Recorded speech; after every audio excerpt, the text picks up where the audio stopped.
My family said I was too weird for their events, so I left them off my wedding guest list. They lost it online. My brother tried to teach me a lesson by breaking into my house, and the judge taught him a real one. Hey, Reddit! My family treated me like the extra piece that didn't fit their perfect picture. So I stopped trying, built my own life, and finally found peace. But just when I thought it was over, they decided to cross the line. Let me take it from the start. My name's Aaron. I'm 31 and work as a cameraman for a small production company. It's not fancy, but I like it.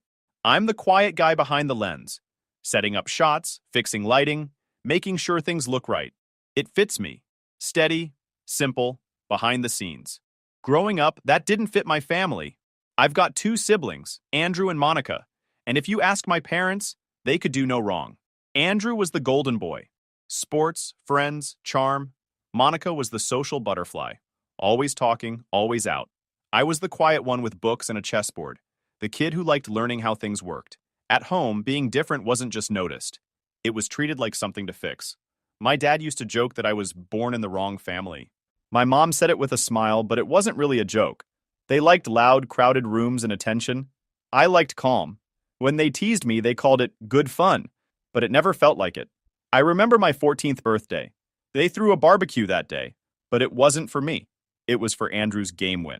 Nobody mentioned my birthday until my mom said, "Oh, right, happy birthday, Aaron," as she cleared plates. I said it was fine, but that kind of thing sticks. Every time I spoke up, I was told, "You're too sensitive," or "Don't start drama." Eventually, I stopped saying much at all. Family photos? I was usually the one taking them or standing half out of frame. Sometimes they'd forget to tell me about dinners or birthdays. I'd get a text after the fact, "We're at grandma's if you want to come," when they were already eating. You can only believe that's an accident so many times. By my mid-20s, I had a small apartment, decent job, and kept my distance. I still visited sometimes, probably out of habit more than anything. My mom's favorite line was, "Family is everything," but it never really felt like she meant me. The real turning point came with Monica's wedding. I remember the call.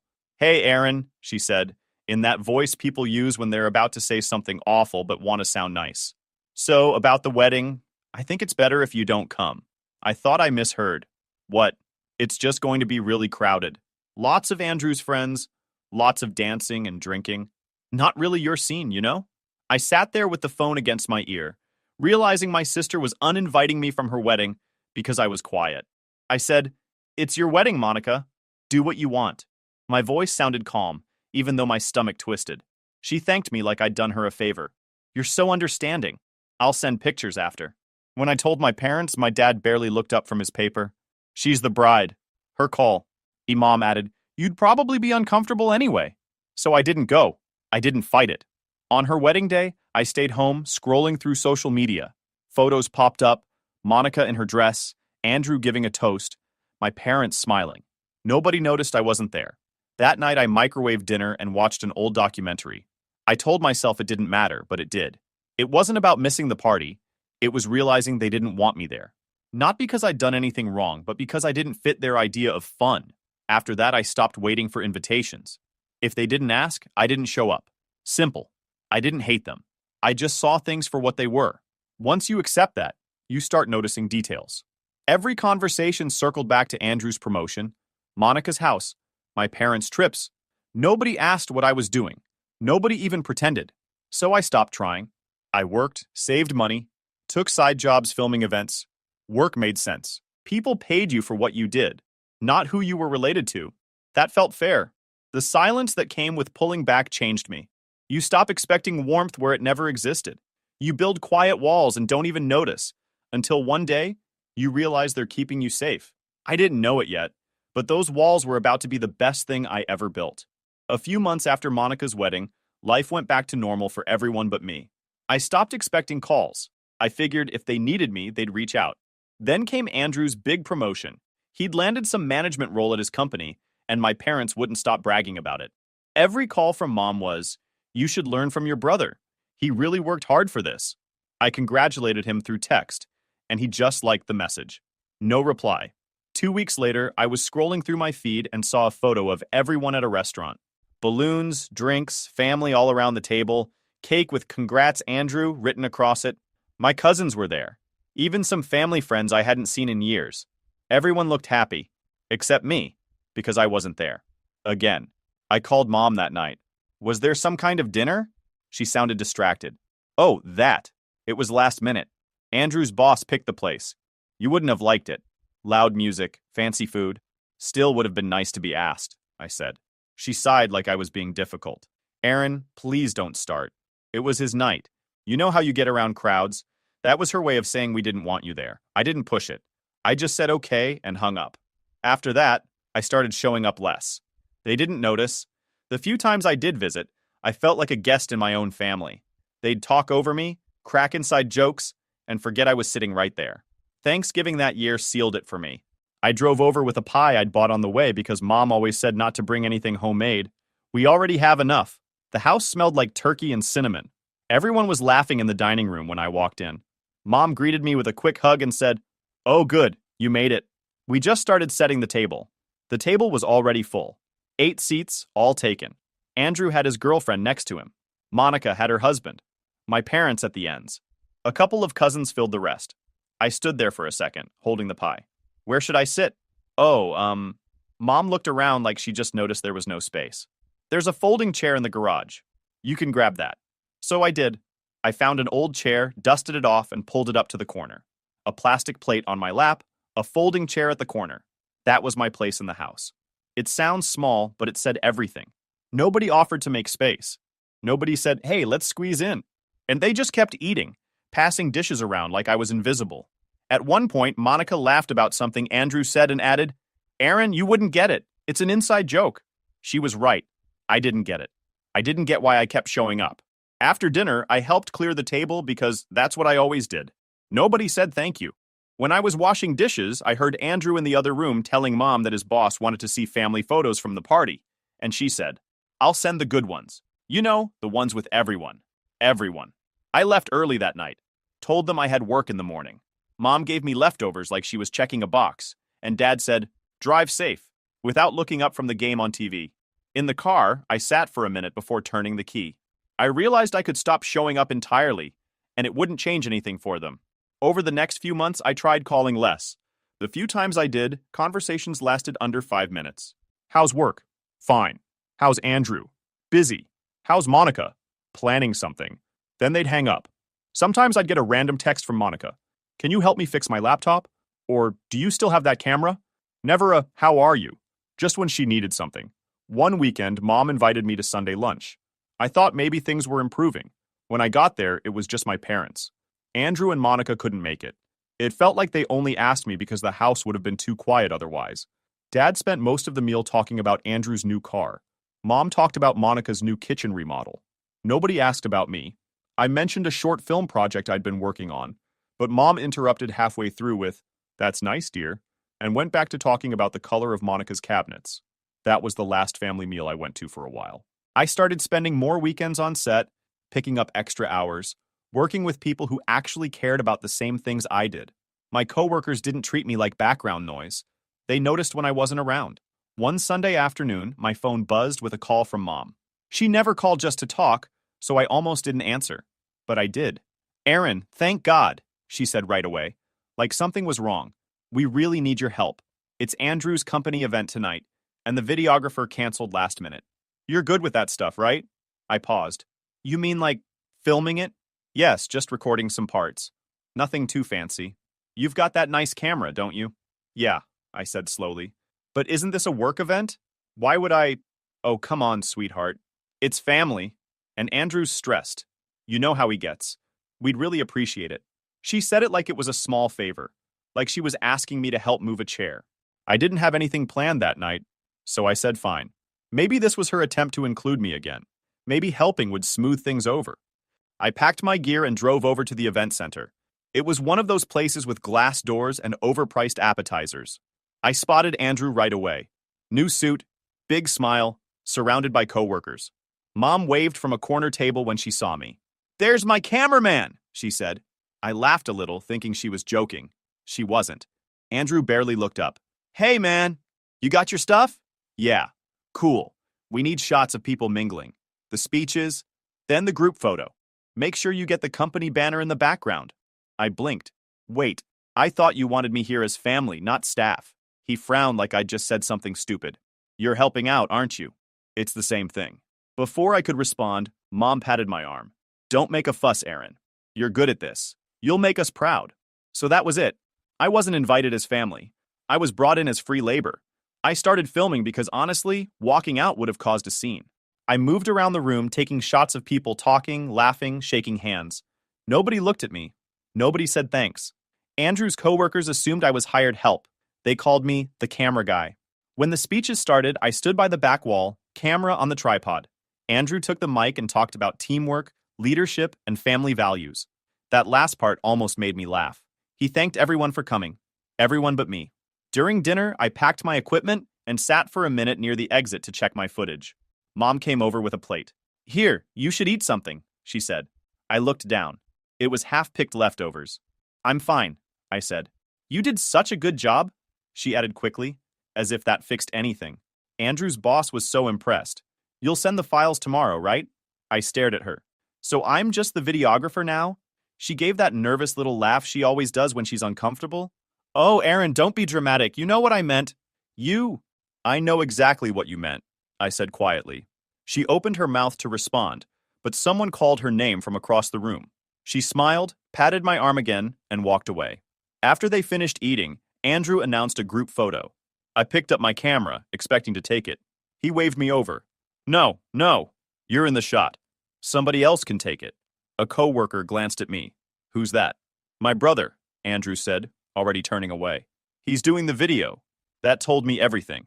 I let the camera hang and stepped back. They took the picture. I stayed out of frame. When the lights came up, I packed my things and walked out. Nobody stopped me. Nobody said goodbye. Driving home, I felt more stupid than angry. I'd spent the night helping them look good, literally making them look good, and they couldn't even treat me like part of the family. I got home, dumped the footage onto my laptop, and stared at it for a while. Every shot looked perfect. Clean, professional, exactly what they wanted. I'd already reformatted the SD cards when I left the venue. The laptop was the only copy. Then I selected all the files and deleted them. Not out of revenge, not to be petty, just because I didn't owe them anything. Mom called the next morning. Aaron, Andrew said he can't find the videos anywhere. I deleted them, I said. There was a pause. Why would you do that? Because I wasn't working for him. I was helping family. And family doesn't treat people like hired help. She sighed heavily. You're overreacting again. Then you can find someone else next time, I said, and hung up. That was the first time I didn't feel guilty for saying no. They didn't reach out again for a while after that. No texts, no calls. I figured they were giving me the silent treatment. And honestly, I preferred it that way. After that night at Andrew's event, I kept my distance for real this time. No more pretending things were fine. No more trying to be useful just to earn a spot at the table. I worked, slept, and spent weekends fixing up old cameras or doing small freelance gigs for local businesses. It was quiet, but it was mine.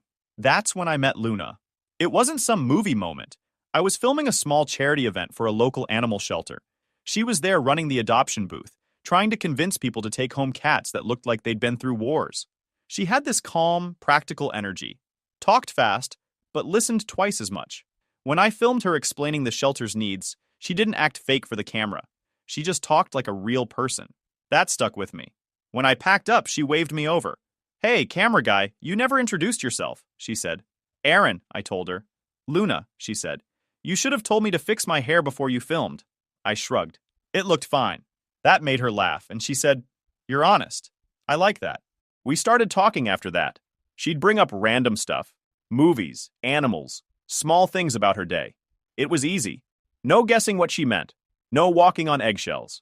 When I mentioned my family once, she didn't pry, just said, Sounds like they don't really get you, and left it at that. A few weeks later, she invited me over for dinner. She made pasta that was way too spicy, and we both ended up laughing and drinking milk out of the carton to fix it. It felt normal, something I didn't realize I'd been missing. Over time, she became the person I actually looked forward to talking to.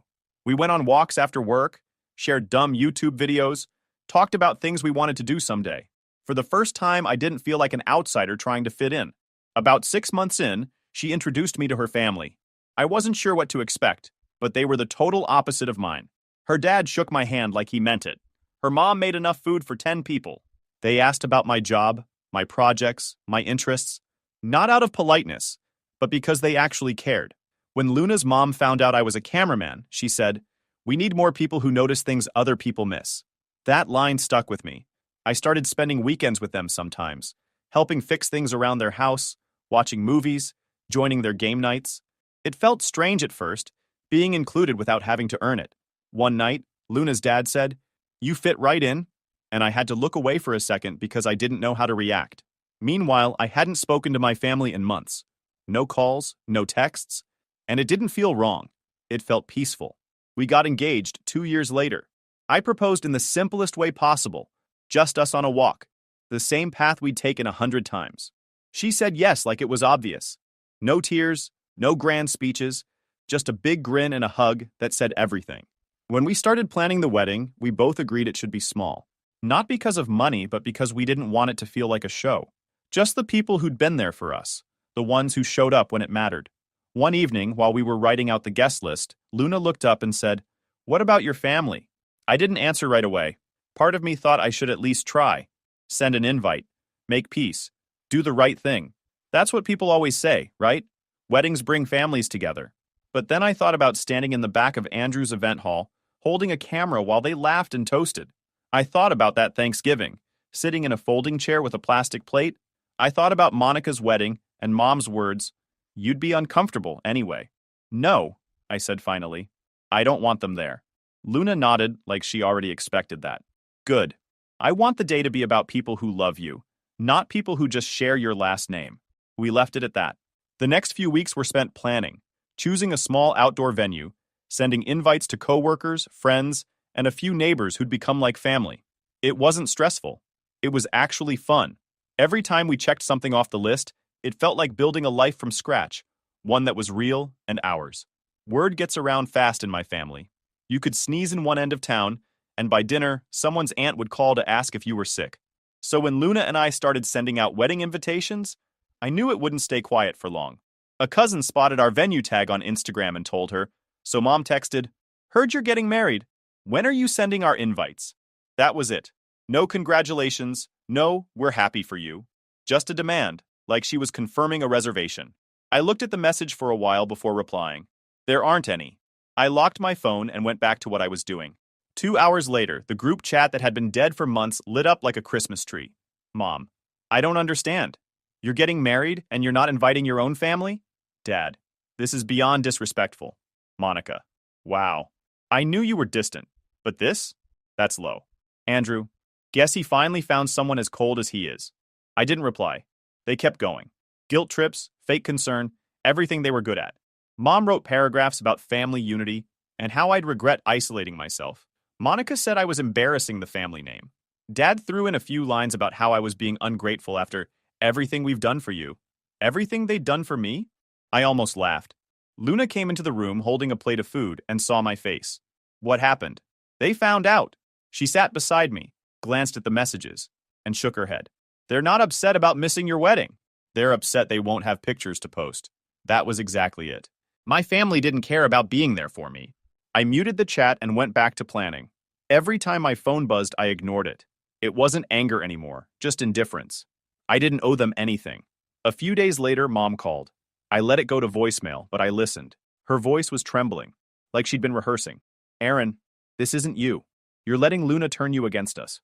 We're your parents. We deserve to be part of your big day." Deserve. That word again. Then another voicemail from Dad. "You can be mad all you want, but this family doesn't turn its back on blood." I deleted both messages. Monica took her drama to Facebook. She posted one of those vague rants with no names, but all the clues. Funny how some people forget who raised them. Hope their little party goes well without their real family. Andrew liked it within 5 minutes. Someone must have told them it looked bad because a day later, Mom posted a "family is forever" quote on a floral background. That got a bunch of sympathy comments. The thing is, my family had always been good at managing appearances. They were less good at being decent behind closed doors. Meanwhile, Luna and I kept working on our wedding. We picked a small outdoor venue near a vineyard. Quiet, simple, nothing fancy. Our guest list was short. Friends, coworkers, and a few neighbors who'd become like family. People who'd actually been there through the ups and downs. One evening, while setting the seating chart, Luna said, It's nice knowing every person on this list actually wants to be here. Yeah, I said. No fake smiles. The week before the wedding, I got one last text from Monica. You're making a huge mistake. People will talk. I typed back, let them. The wedding day came, and it was everything I'd hoped for. The weather was perfect. Clear skies, soft breeze. The ceremony was short, heartfelt. My best friend officiated. Luna looked calm, beautiful, and real. There wasn't a single moment that felt forced. When I looked around, I saw people smiling because they were happy for us, not because they wanted to look good in pictures. After everything, that simple fact meant more than anything. During the reception, one of my co-workers came up grinning. Hey man, you need to see this. He handed me his phone. It was open to Facebook. There it was, my family's meltdown in full display. Mom had written a long post about children losing their way and forgiveness. Monica had doubled down with another one, saying she couldn't believe her own brother would exclude his family. And Andrew posted a picture from their dinner that night, captioned, "Some people forget where they came from." But what made me laugh, actually laugh, were the comments. Someone replied under Monica's post, "Didn't you not invite him to your wedding?" Under Andrew's photo, someone else commented, "Karma's funny like that." And Mom's post had a handful of people politely calling her out. "Maybe let him be happy?" I handed the phone back, shaking my head. They'll never get it. Luna squeezed my hand. They don't have to. For the first time, I didn't need their approval. The rest of the evening went perfectly. We danced under strings of lights, ate good food, and laughed until we were exhausted. There were no awkward silences, no fake smiles, no weight hanging over me. When the night ended, we walked to the edge of the vineyard. The sky was full of stars, and everything was quiet except the sound of people laughing behind us.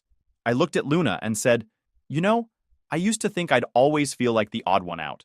She smiled. Not anymore. She was right. For once, I wasn't trying to earn a place. I already had one. I didn't check my phone the rest of the night. I didn't care what they were posting or saying or pretending to feel. The only thing that mattered was standing there with her, knowing I finally built something that wasn't temporary. They could have their version of family. I'd found mine. After the wedding, things went quiet for about a week. Too quiet. I knew it wouldn't last. When people like my family lose control, silence isn't peace. It's the pause before they try something bigger. It started with the calls. Dozens of them. First from Mom, then Monica, then even Dad, which almost never happened. I didn't answer any. The voicemails all sounded the same. Guilt mixed with threats. Mom's voice cracked in one. "Aaron, you're my son. I don't know what you think you're doing, but you're going to regret cutting us out like this. Nobody will love you like family does." Monica's was sharper. "Congrats on your sad little backyard party. Hope it was worth it." And Dad, always the serious one, left a short message. "You'll come around eventually. You always do." I deleted them all. I didn't respond to a single one. I wasn't angry. Just done. Luna and I started settling back into normal life. We were renting a small place outside town. A quiet street, good neighbors, big trees. For a few days, it felt peaceful again. We'd cook dinner together, sit on the porch, talk about plans. I started thinking maybe, just maybe, they'd finally give up. Then, a Wednesday morning, everything changed. I was working from home, editing a short film project on my laptop. Luna was in the kitchen, humming while she made breakfast. Around 10, there was a knock at the door. Hard and fast, not polite. We both froze. "You expecting someone?" she asked. "No," I said. Another round of knocks, louder this time. Then Mom's voice. "Aaron, sweetheart, open the door. We just want to talk." My stomach dropped. I looked through the peephole. There they were. Mom, Dad, Monica, and Andrew, lined up like some uncomfortable family portrait. Mom was holding a casserole dish like it was a peace offering. "Unbelievable," I muttered. Luna's face went pale. "They actually showed up?" "Yeah." I cracked the window just enough to be heard. "What are you doing here?" Mom smiled too wide. "We wanted to see you, honey. We're worried. You've been ignoring us." "I'm not ignoring anyone," I said. "I just don't want to talk." Dad stepped closer, voice hard. "You can't just erase your family, Aaron. That's not how this works." I kept my tone calm. "It's exactly how it works. You made your choices. I made mine." Monica scoffed. "Wow, she really did a number on you," she said, nodding toward Luna, who was standing behind me. "You were never this cold before she came along." Luna didn't say anything, just folded her arms. Mom's fake smile started to crack. "Don't talk like that, Monica," she said, but her eyes were still burning holes through me. Aaron, we came to make things right. Let us in. No, I said simply. Dad's jaw clenched. Enough of this nonsense. We're not leaving until you come out here and talk to us like a man. Luna leaned close and whispered, They're not going to leave, are they? No, I said quietly. They're not. Mom's voice got louder. This isn't you, Aaron. You're letting her poison you against us. I opened the window a little more and looked her straight in the eyes. You did that all on your own. The smile vanished. Monica muttered something under her breath. Andrew, who'd been scrolling through his phone the whole time, finally looked up. This is pathetic, man. You're acting like a kid. We just want to talk. You want to talk, I said, when it's convenient for you. The rest of the time, I don't exist. That must have hit a nerve, because Mom's voice turned sharp. You're going to regret this, Aaron. You'll regret cutting off your own blood. I already did, I said. Years ago. She gasped like I'd slapped her. That's when Dad lost his patience. He stepped onto the porch, pounding on the door. Enough, he shouted. We're not leaving until you come out. Then you'll be standing there a long time, I said. The banging got louder. Luna grabbed my arm. Aaron, call someone. I shook my head, still watching them through the peephole. Not yet. Andrew joined in, slamming his hand against the siding. Monica started yelling something about family doesn't treat each other like this. Mom was crying now, or pretending to. It was hard to tell. When I heard the doorframe creak, I finally turned to Luna. Call the police. She didn't hesitate. While she was on the phone, I stood my ground between her and the door. My heart was pounding, but I wasn't scared. I was just done letting them dictate how things went. Outside, Dad's voice roared again. We're not leaving without you, Aaron! Then get comfortable, I said. There was a loud crack, wood splintering. They were trying to force the handle. Officers are on their way, Luna said from behind me, voice steady but shaking slightly. The pounding stopped a minute later. I peeked out the window. They were standing there pretending nothing had happened. Mom holding that casserole again, Dad glaring at the ground, Monica rubbing her arms like she was cold, Andrew scrolling his phone again like none of it mattered. Then, sirens. The police cruiser pulled up, tires crunching against the gravel. 2 officers got out, a man and a woman. The second they saw the scene, you could tell they knew exactly what kind of situation this was. I opened the door just enough to step outside, keeping my hands visible. Morning, officers, I said. Thanks for coming. The woman nodded. We got a call about a disturbance. Everything all right here? Before I could answer, Mom rushed forward, casserole still in hand. This is our son, she said quickly. We were just trying to talk to him. He's being manipulated by that woman. She pointed toward the house where Luna was visible through the curtain. The officer's face stayed neutral. So you were the ones knocking and yelling? Mom stammered. We weren't yelling. We just needed to talk. Dad stepped in. We have a right to see him. He's our son. The male officer pulled out a notepad. Sir, it doesn't work like that. He's an adult. You don't have the right to enter his home without permission. Mom tried to interrupt, but he held up a hand. If you keep harassing him, he can press charges. I took a breath. Actually, I want to. Everything went quiet. Mom's mouth fell open. Dad's face turned red. Monica froze. Andrew finally looked up, eyes wide. You don't mean that, Mom said, voice shaking. I do, I said. Trespassing and attempted forced entry. The officers separated us, took statements, and told them to leave immediately. Luna came out once things calmed down. She slipped her hand into mine while I finished signing the report. As they drove off, I watched them through the window. Mom was crying again. Dad was yelling at her. Monica slammed the car door. Andrew just stared at his phone. When the police left, the house felt quiet again. Really quiet this time. Luna leaned her head on my shoulder. You okay? Yeah, I said. Finally. The officers documented everything and explained that immediate arrest wasn't required. The case would be referred to the DA. I contacted my attorney the next morning. He filed for a temporary restraining order, which the court granted the same day. A process server formally served my parents, Andrew and Monica, on Friday. The order barred contact and required them to stay away from our home. After the confrontation, we took 3 days for ourselves, just a quiet cabin 2 hours away. No crowds, no calls. Before we left, I spent half a day tightening the house security. New locks, motion lights, and small cameras linked to my phone. Luna teased me for going full detective mode, but she understood. The first 2 nights were perfect. Hikes, old movies, sleeping in. On the 3rd night, I finally felt like everything had settled. 2 nights later, Sunday at 2 a.m., my phone buzzed.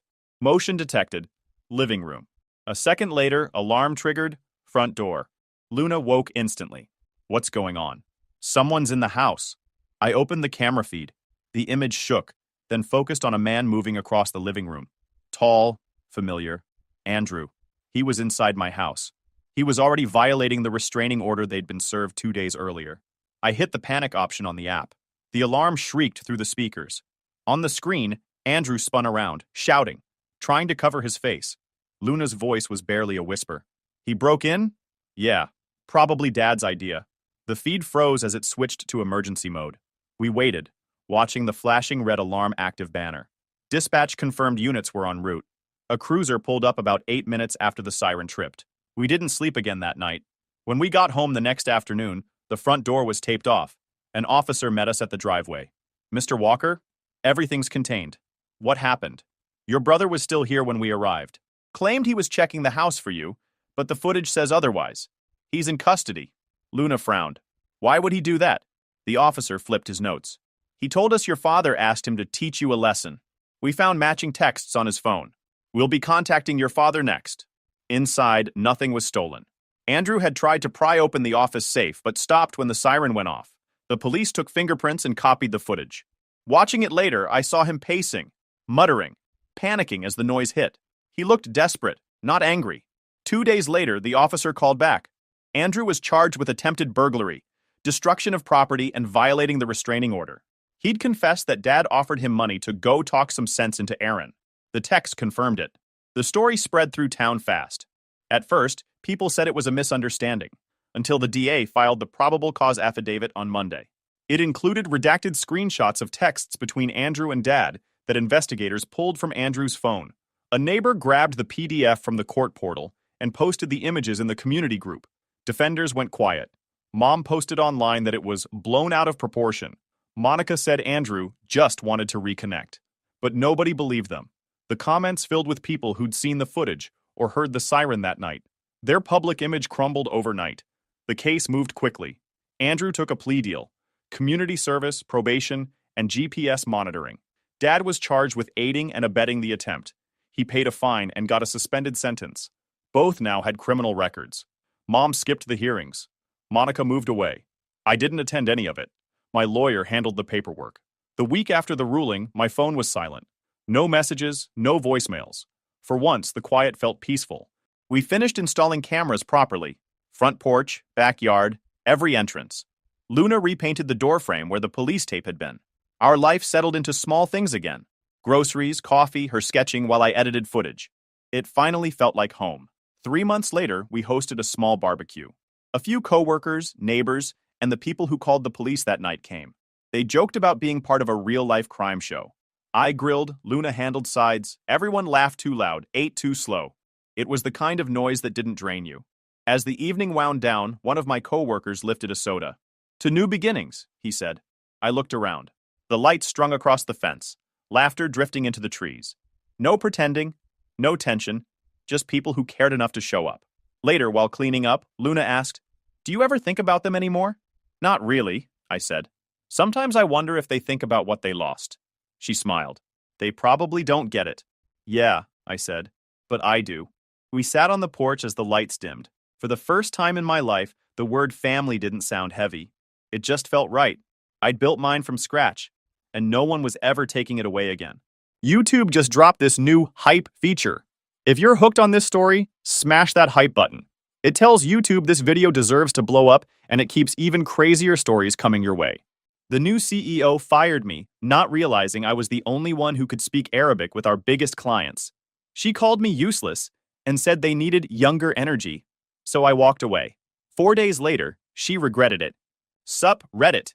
Got fired on a Thursday morning. It didn't take long for them to get a hard reality check. Grab your popcorn and enjoy the shit show.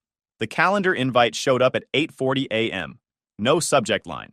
Just, Room 5B required. Name's Garrett, 53 male. Senior liaison for Middle Eastern operations.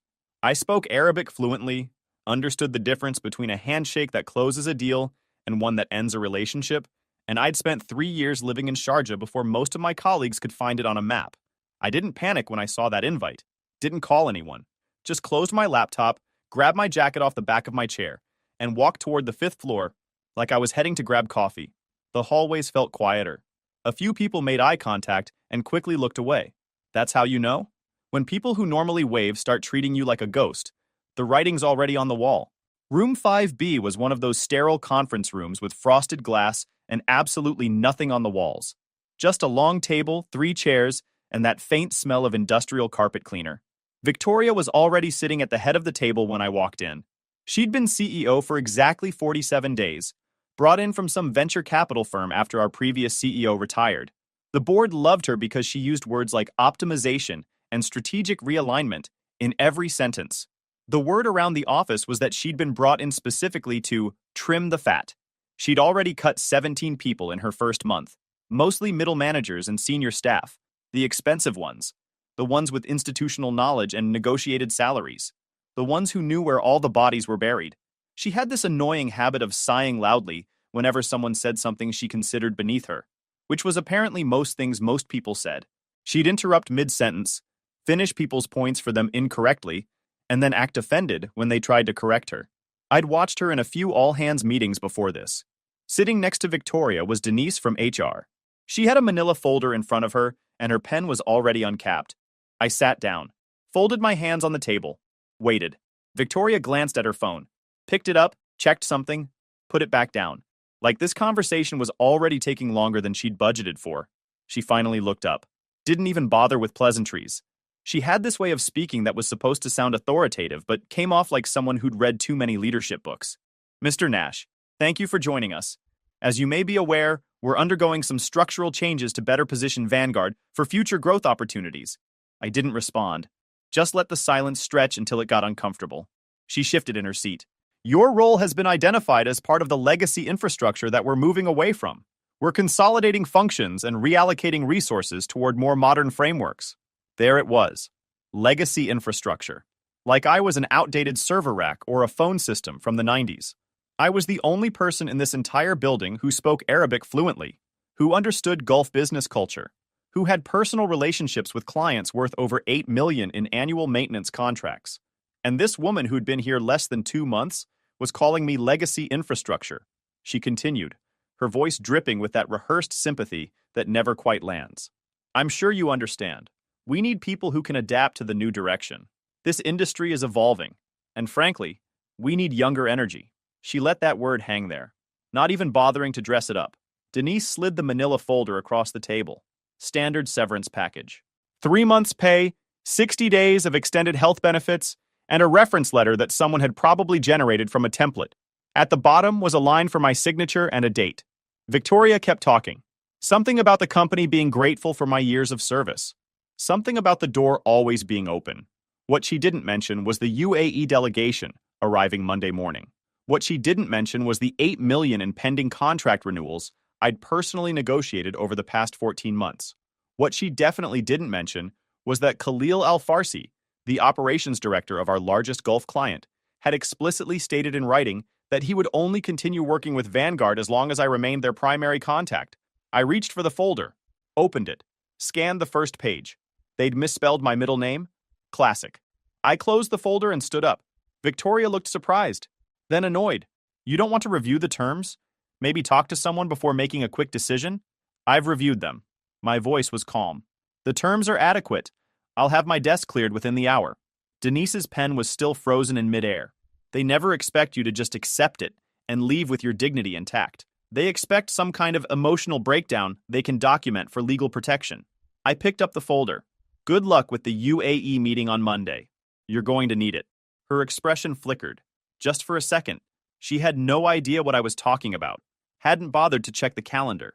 Didn't know that Khalil and his entire technical team were flying in from Dubai to finalize the largest contract renewal in Vanguard's history. A deal I'd spent 14 months nurturing. A relationship I'd built from scratch after their previous American partners had insulted them so badly, they'd sworn off Western firms entirely. I'm sorry, what meeting? She asked. But I was already walking out. Let her figure it out on her own. Here's the thing about corporate America. They love to talk about global markets and international expansion. They put it on their websites, in their annual reports, in those glossy brochures they hand out at industry conferences. But when it comes to actually investing in the people who make those global relationships work, they treat us like interchangeable parts. Nobody at Vanguard ever asked how I got the Gulf contracts in the first place. Not once. Not during onboarding, not during performance reviews, not even when the renewals started stacking up year after year like clockwork. To them, it was just magic. Arab clients kept signing, kept expanding, kept referring their colleagues, and I was just the quiet guy who happened to be attached to that magic. They didn't know I'd spent my 20s living overseas. First in Jordan, working for an American oil services company that was trying to establish a foothold in the region. Then in the UAE, where I got hired by a local industrial maintenance firm and spent 3 years learning the real nuances of energy sector regulations, trade etiquette, and the difference between a negotiation that builds trust and one that destroys it permanently. I learned Arabic the hard way. Not in a classroom, but in equipment yards and refinery control rooms and late-night negotiations, where one wrong word could tank a multi-million-dollar contract. They didn't know about the 12-hour time zone shifts I worked without complaint. Taking calls at 3 a.m., because that's when it was convenient for a client in Riyadh. Rescheduling my entire life around Islamic holidays, because missing a greeting on Eid could set a relationship back months. They never saw the private messages from Khalil's operations manager. The ones that always opened with "Brother Garrett, your word is gold." The ones where he'd ask my opinion on matters that had nothing to do with our contracts because he trusted my discretion. When his son was considering engineering programs in the States, he asked me for recommendations. When his company was evaluating a new equipment vendor, he asked me to review the technical specs. That's the kind of trust that takes years to build and seconds to destroy. What Vanguard saw was a spreadsheet, 4 accounts under my name, revenue numbers that looked decent but not spectacular compared to the flashier domestic contracts. They assumed my work was mechanical: translation, email forwarding, basic coordination, entry-level stuff. They never traced the full scope: compliance protection when regulations changed overnight, real-time clause negotiation when a client's legal team raised objections at 2 a.m. their time. The crisis last year, when a miscommunication about equipment specifications threatened to unravel a deal that had taken 9 months to structure. One of our junior account managers had sent a quote with the wrong part numbers, and the client's procurement team thought we were trying to overcharge them by $50,000. By the time I found out, they'd already drafted a formal complaint and copied their legal department. 2 more days, and it would have been a breach of contract claim. I fixed that problem on a Sunday, flew to Dubai on my own dime, sat down with their CFO over strong coffee, walked through every line item personally, and explained that it was an honest clerical error. We signed the renewal 3 weeks later for 12% more than the original contract. Nobody knew about that trip. Nobody asked why my expense reports sometimes included weekend flights. They just saw the numbers and assumed everything was running smoothly because that's what I made it look like. The people who build things don't bother explaining how they work. They just keep them running. And the people who inherit those things rarely appreciate how complicated it all is until something breaks. I knew exactly what was going to break, and I knew exactly when. I spent the first 24 hours after getting fired doing absolutely nothing related to work. Didn't check email, didn't call any contacts, didn't update LinkedIn or start reaching out to recruiters. Instead, I drove to my brother's place. Danny's a high school shop teacher. He's also the only person in my life who can call me an idiot to my face and make it sound like a compliment. We grew up in a house where our dad worked pipeline stuff and our mom managed a hotel front desk. Nobody had business degrees. Nobody understood stock options. But everybody understood that you show up, you do the work, and you don't let anyone push you around. I showed up around 4 p.m. with a 6-pack of Root Brew and a bag of gas station chips. He looked up when I pulled in. "You look like someone ran over your dog and then backed up to check." Got fired. He wiped his hands on a rag that was dirtier than his hands. "Huh. The new lady? She called me legacy infrastructure." Danny snorted. "Legacy infrastructure? That's a new one. Usually they just say you're not a culture fit or whatever." He tossed me a drink. "So what did you actually do?" "Nothing. She's cutting costs. I'm expensive. You're also the only reason they have those Arab contracts, right?" "Yep." Danny shook his head slowly. "So she's stupid. Massively. The dangerous kind of stupid, or the kind that fixes itself?" I thought about it for a second. "The kind that thinks it's smart." "Ah, the worst kind." He went back to the engine block. "Well, at least you won't have to watch it blow up from the inside. You can enjoy it from out here." His kids came home from practice around 6. I crashed in his guest room that night. First full night of sleep I'd had in months. Saturday morning, I drove home and spent the day cleaning my apartment. Saturday afternoon, my buddy Nico called. We've been friends since college. He runs a barbecue joint now, Way out in the suburbs where rent is cheap and the health inspectors are friendly. Place is called Low and Slow, and it's exactly what it sounds like. I'd helped him negotiate a lease with an Arab landlord a few years back, which is how he knew about my language skills. The landlord tried to slip in a clause about automatic rent increases. I caught it. Nico got a better deal. He's never forgotten. Heard you got the axe, he said. No preamble. That's Nico. Word travels fast. Small industry. You okay? I'm fine. Actually feel better than I have in months. That's the first stage. Denial. Next comes anger, then binge eating my pulled pork. I laughed. First real laugh since walking out of room 5B. I appreciate the diagnosis. Seriously though, you need anything, you call me. I got a spare bedroom and unlimited access to smoked meats. On Sunday, I pulled every binder off my home office shelf. Physical paper, labeled by region, by client, by regulation type. Pages I'd annotated by hand, because some technical nuances don't translate well to digital formats.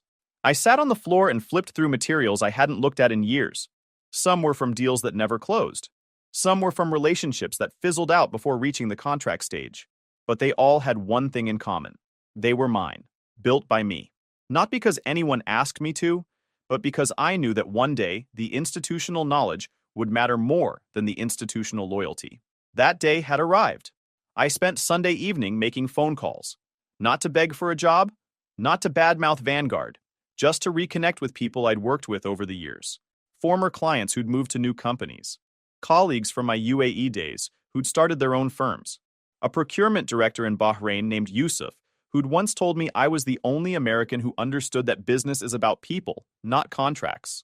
The conversations were brief, catching up, planting seeds, letting people know I was available without sounding desperate. In this business, reputation travels faster than resumes. I told them all the same thing. Let me get through next week first. I have a feeling things are going to get interesting. The UAE delegation arrived at Vanguard's corporate headquarters at exactly 9 a.m. on Monday morning. 3 black SUVs pulled into the circular driveway. Khalil Al-Farsi stepped out first, wearing an immaculate charcoal suit with a keffiyeh draped over his shoulders. He was flanked by his operations manager, his legal counsel, and 2 technical specialists I recognized from previous site visits. I wasn't there to see any of this in person, obviously, but I heard about it within the hour, and the person who told me was Omar Zain. Omar, or Oz as everyone called him, was Vanguard's IT and security admin.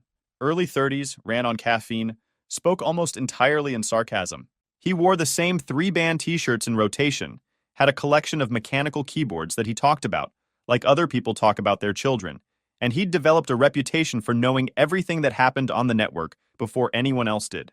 Oz and I had bonded a few years back over a shared appreciation for absurd corporate behavior. He'd once described his job as watching adults make 6-figure decisions based on information they could have gotten from a 5-minute Google search. His text came in around 10:15 a.m. Bro, you need to hear this. Call me. I called him back. What's happening? Oh man. Oh man, oh man, oh man. He was laughing. Actually laughing. So the delegation shows up, right? Full VIP treatment. Victoria's got the conference room looking like a hotel lobby. Flowers, catering, the fancy coffee machine nobody knows how to use. She even made the receptionist wear a blazer, which, by the way, the receptionist is now very angry about. And they walked in. Khalil takes one look around, doesn't sit down, just stands there with his hands behind his back like he's inspecting troops. Very formal, very not impressed. Then he asks, and I quote, "Where is Brother Garrett?" I could hear Oz grinning through the phone. Victoria goes white. She does this little stammering thing where she's clearly trying to figure out who you even are because she definitely didn't memorize your name before firing you. Then she says something like, "Mr. Nash is no longer with the company, but rest assured we have assembled a fully capable team to continue our partnership." Corporate word salad. The usual. How'd he respond? He didn't. Not at first. He just looked at her for a long moment. Then he said, real calm, "We stated our requirements in writing. Mr. Nash was named specifically. This was not a suggestion." And the way he said it, man. Like he was explaining something to a kid who should have known better. Then what? Then he turns to his legal counsel, says something in Arabic, and they all stand up. Every single one of them. Like synchronized swimmers, except in suits. Yalla. Yeah. What's that mean? Let's go. It's an exit signal. Well, they definitely exited. The whole delegation. Gone before the coffee was even poured. One of the advisors stopped at the door and said something to the receptionist in Arabic. She didn't understand it, but she said it sounded like a blessing. or a curse. Hard to tell with Arabic sometimes. Probably Allah yustur means may God protect you. It's not a compliment in that context. Yeah, that tracks. Victoria just stood there watching them leave like someone had unplugged her. How much did the account represent again?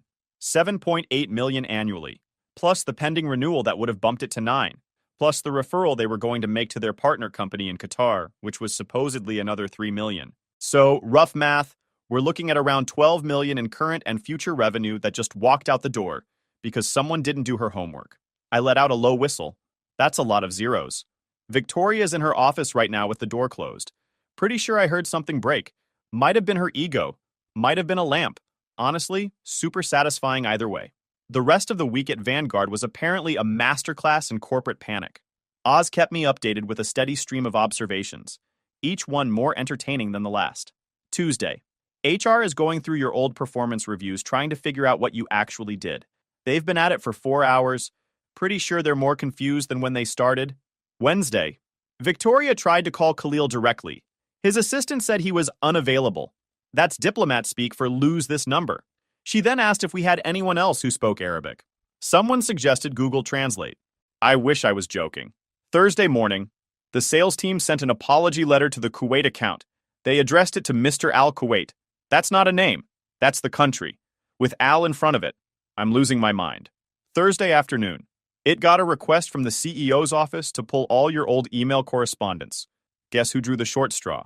That last text was followed by a string of emojis that I interpreted as both complaint and opportunity. Here's the thing about Oz. He wasn't just IT. He was the guy who saw everything. Every email, every file, every internal communication that people thought was private. And when Victoria demanded that someone dig through my old work to figure out how to salvage the situation, Oz became what he later called the Arabic email archaeologist. He called me Thursday night. Dude, I've been going through your files all day. I had no idea you were doing this much. What did you find? Everything. Literally everything. You've got email threads in Arabic going back years. Cultural briefing documents you wrote for the sales team that they clearly never read. Attachment folders full of do not do this notes about client preferences. There's a whole file labeled Yalla Guidelines. That's basically a survival manual for not ticking off Gulf clients. I'd written those guidelines after watching 3 different junior account managers torpedo relationships by doing things like scheduling meetings during prayer times or sending a friendly follow-up on the first morning of Eid. There's also, Oz continued, an email from Khalil's legal counsel from about 8 months ago. Explicitly states that any changes to the account team must be communicated in advance and approved by their side. Victoria never saw it. Nobody ever saw it. It was just sitting in your sent folder waiting to become evidence. Evidence of what? Evidence that this wasn't replaceable work. Evidence that you were specifically named as the relationship anchor. Evidence that Victoria made a $7.8 million mistake without doing 5 minutes of homework. I was quiet for a moment. I'm putting together a report, Oz said. The board's going to want answers. I figure they should get the real ones. By the end of the second week, Vanguard's Gulf portfolio was falling apart. 2 accounts had frozen all pending renewals indefinitely. A third, a petrochemical services company in Kuwait that I'd been nurturing for the past year, sent a formal letter terminating preliminary negotiations entirely. They specifically cited concerns about organizational stability and relationship continuity. Corporate speak for, we don't trust you anymore. The fallout spread further than anyone expected. Khalil Al-Farsi didn't just leave that Monday morning meeting. He made phone calls. In the Gulf business world, relationships are connected like root systems. One company's opinion of you becomes everyone's opinion of you. And Khalil wasn't just anyone. He was one of the most respected operations directors in the UAE energy sector. When he talked, people listened. By Thursday, Vanguard's name was apparently something of a cautionary tale in regional energy circles. They fired the only person who understood the market. That tells you everything about their judgment. I heard this secondhand from 3 different contacts, each one telling me basically the same story. Victoria tried everything. She had the sales team send formal apology letters. She brought in an external consulting firm that specialized in cross-cultural business recovery, which sounds made up because it basically is. She even, according to Oz, tried to find another Arabic speaker on short notice. You should have seen the recruiter's face when Victoria described what she needed, Oz told me. Someone who speaks fluent Arabic, understands Gulf business culture, has existing relationships with regional energy clients, and can start immediately. The recruiter literally laughed on the video call. Then she muted herself for about 30 seconds, probably to finish laughing. I thought Victoria was going to fire her through the screen. The recruiter explained that someone with those qualifications would take at least 6 months to find, would command a salary significantly higher than what Vanguard had been paying me, and wouldn't be interested in joining a company that had just publicly embarrassed itself on the international stage. Victoria did not take this feedback well. Meanwhile, I was getting phone calls from people I hadn't talked to in years. Word had gotten around that I was available. A contact in Doha reached out about a consulting opportunity. An old colleague from my UAE days who'd started his own industrial services firm wanted to know if I'd consider a partnership. Yusuf from Bahrain called to say his company was expanding and needed someone to lead their international operations. I told them all the same thing. Give me a few weeks. Things are still developing. Danny called me that Saturday. How's unemployment treating you? Surprisingly well. I'm getting more job offers now than when I was employed. Funny how that works. The minute you stop needing a job, everyone wants to give you one. You want to come over? I'm grilling. Badly. But I'm grilling. I went. His backyard was a small patch of grass, between a fence and a deck that had seen better decades. He had one of those charcoal grills that requires an engineering degree to light properly, which explained why half the burgers were on fire and the other half were still raw. You need help with that? I need a flamethrower and possibly a priest. But help would be a start. I took over grill duty while Danny grabbed more root brew from the cooler. His kids came out briefly to check on the food situation, decided it was still inedible, and retreated back to their video games. The 14-year-old paused at the door long enough to ask if I was the uncle who got fired. Danny told him to go inside. Kid shrugged and left. He's not wrong, I said. He's also not helpful. Ignore him. So, Danny said, tell me about this Oz guy, the IT one. What about him? You trust him?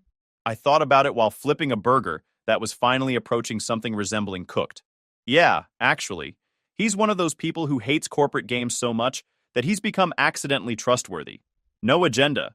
Just really entertained by watching the whole thing fall apart. He shook his head. You gonna go back if they ask? I thought about it. Depends on the terms. Danny pointed his spatula at me. Get paid. Whatever else happens, get paid. Oz called me on a Wednesday, 3 weeks after I'd been fired. Report's done, 37 pages, and it's beautiful. He'd been working on it since that Thursday night when he first started digging through my files. Now it was complete. A comprehensive timeline showing exactly what I'd done, exactly what warnings I'd flagged, exactly what documentation existed that Victoria had never bothered to read, including the email from Khalil's legal counsel that Khalil himself had referenced during the walkout. How are you getting it to the board? I'm not. Directly, anyway. That would make me a target, and I like my job. I'm giving it to Denise in HR. She's legally obligated to escalate material findings to General Counsel. General Counsel is legally obligated to brief the board on potential liability issues. Chain of custody, baby. My hands stay technically clean, the truth comes out, and Victoria gets to explain herself to a room full of people who actually know how to read a balance sheet. You're sneaky. I prefer strategically positioned, but yeah, little bit sneaky. The board meeting happened the following Tuesday. Lasted 4 hours.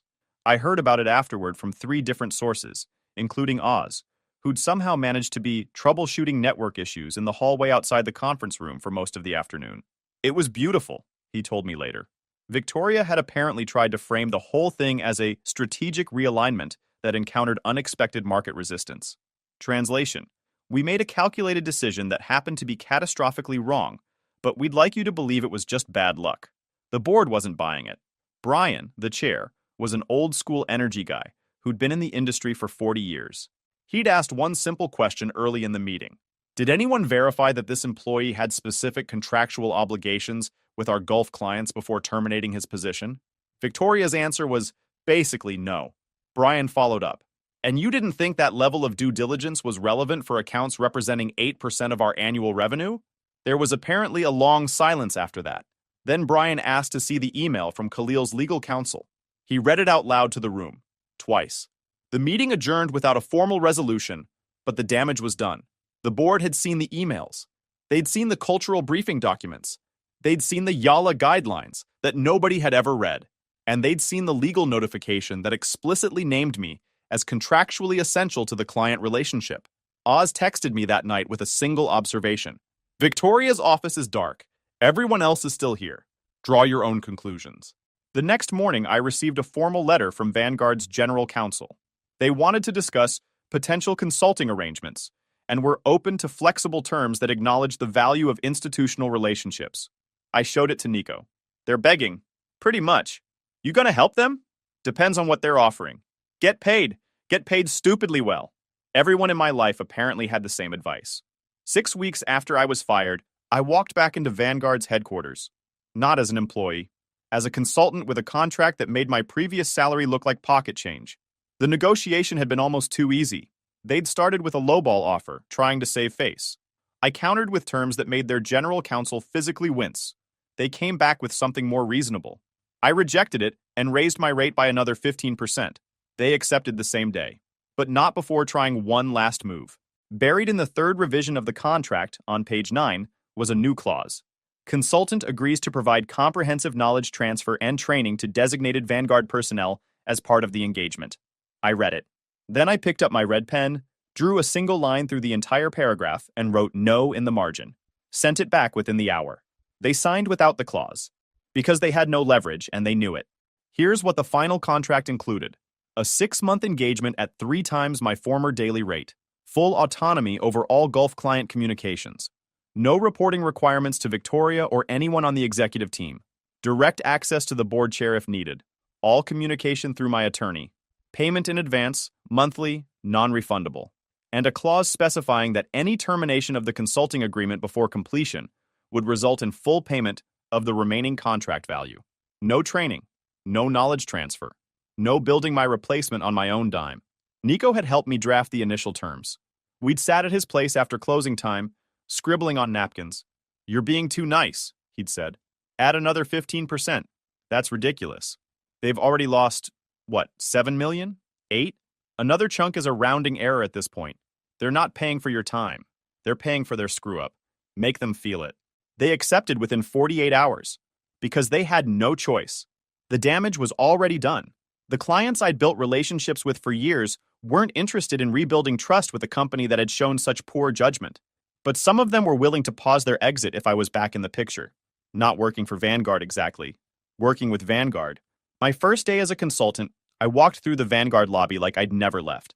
Except now I had a visitor badge instead of an employee ID and absolutely no obligation to attend any meeting I didn't want to attend. The receptionist recognized me and did a visible double take. I gave her a small wave. She looked confused, then amused. Word would spread through the building within the hour. The guy they'd fired was back, and he wasn't wearing an employee badge. I walked past Victoria's office. She was still CEO technically, though the board had installed what they called a strategic oversight committee that reviewed all her major decisions. Corporate speak for, we don't trust you anymore, but firing you would trigger your severance package and make us look even worse. She looked up when I passed.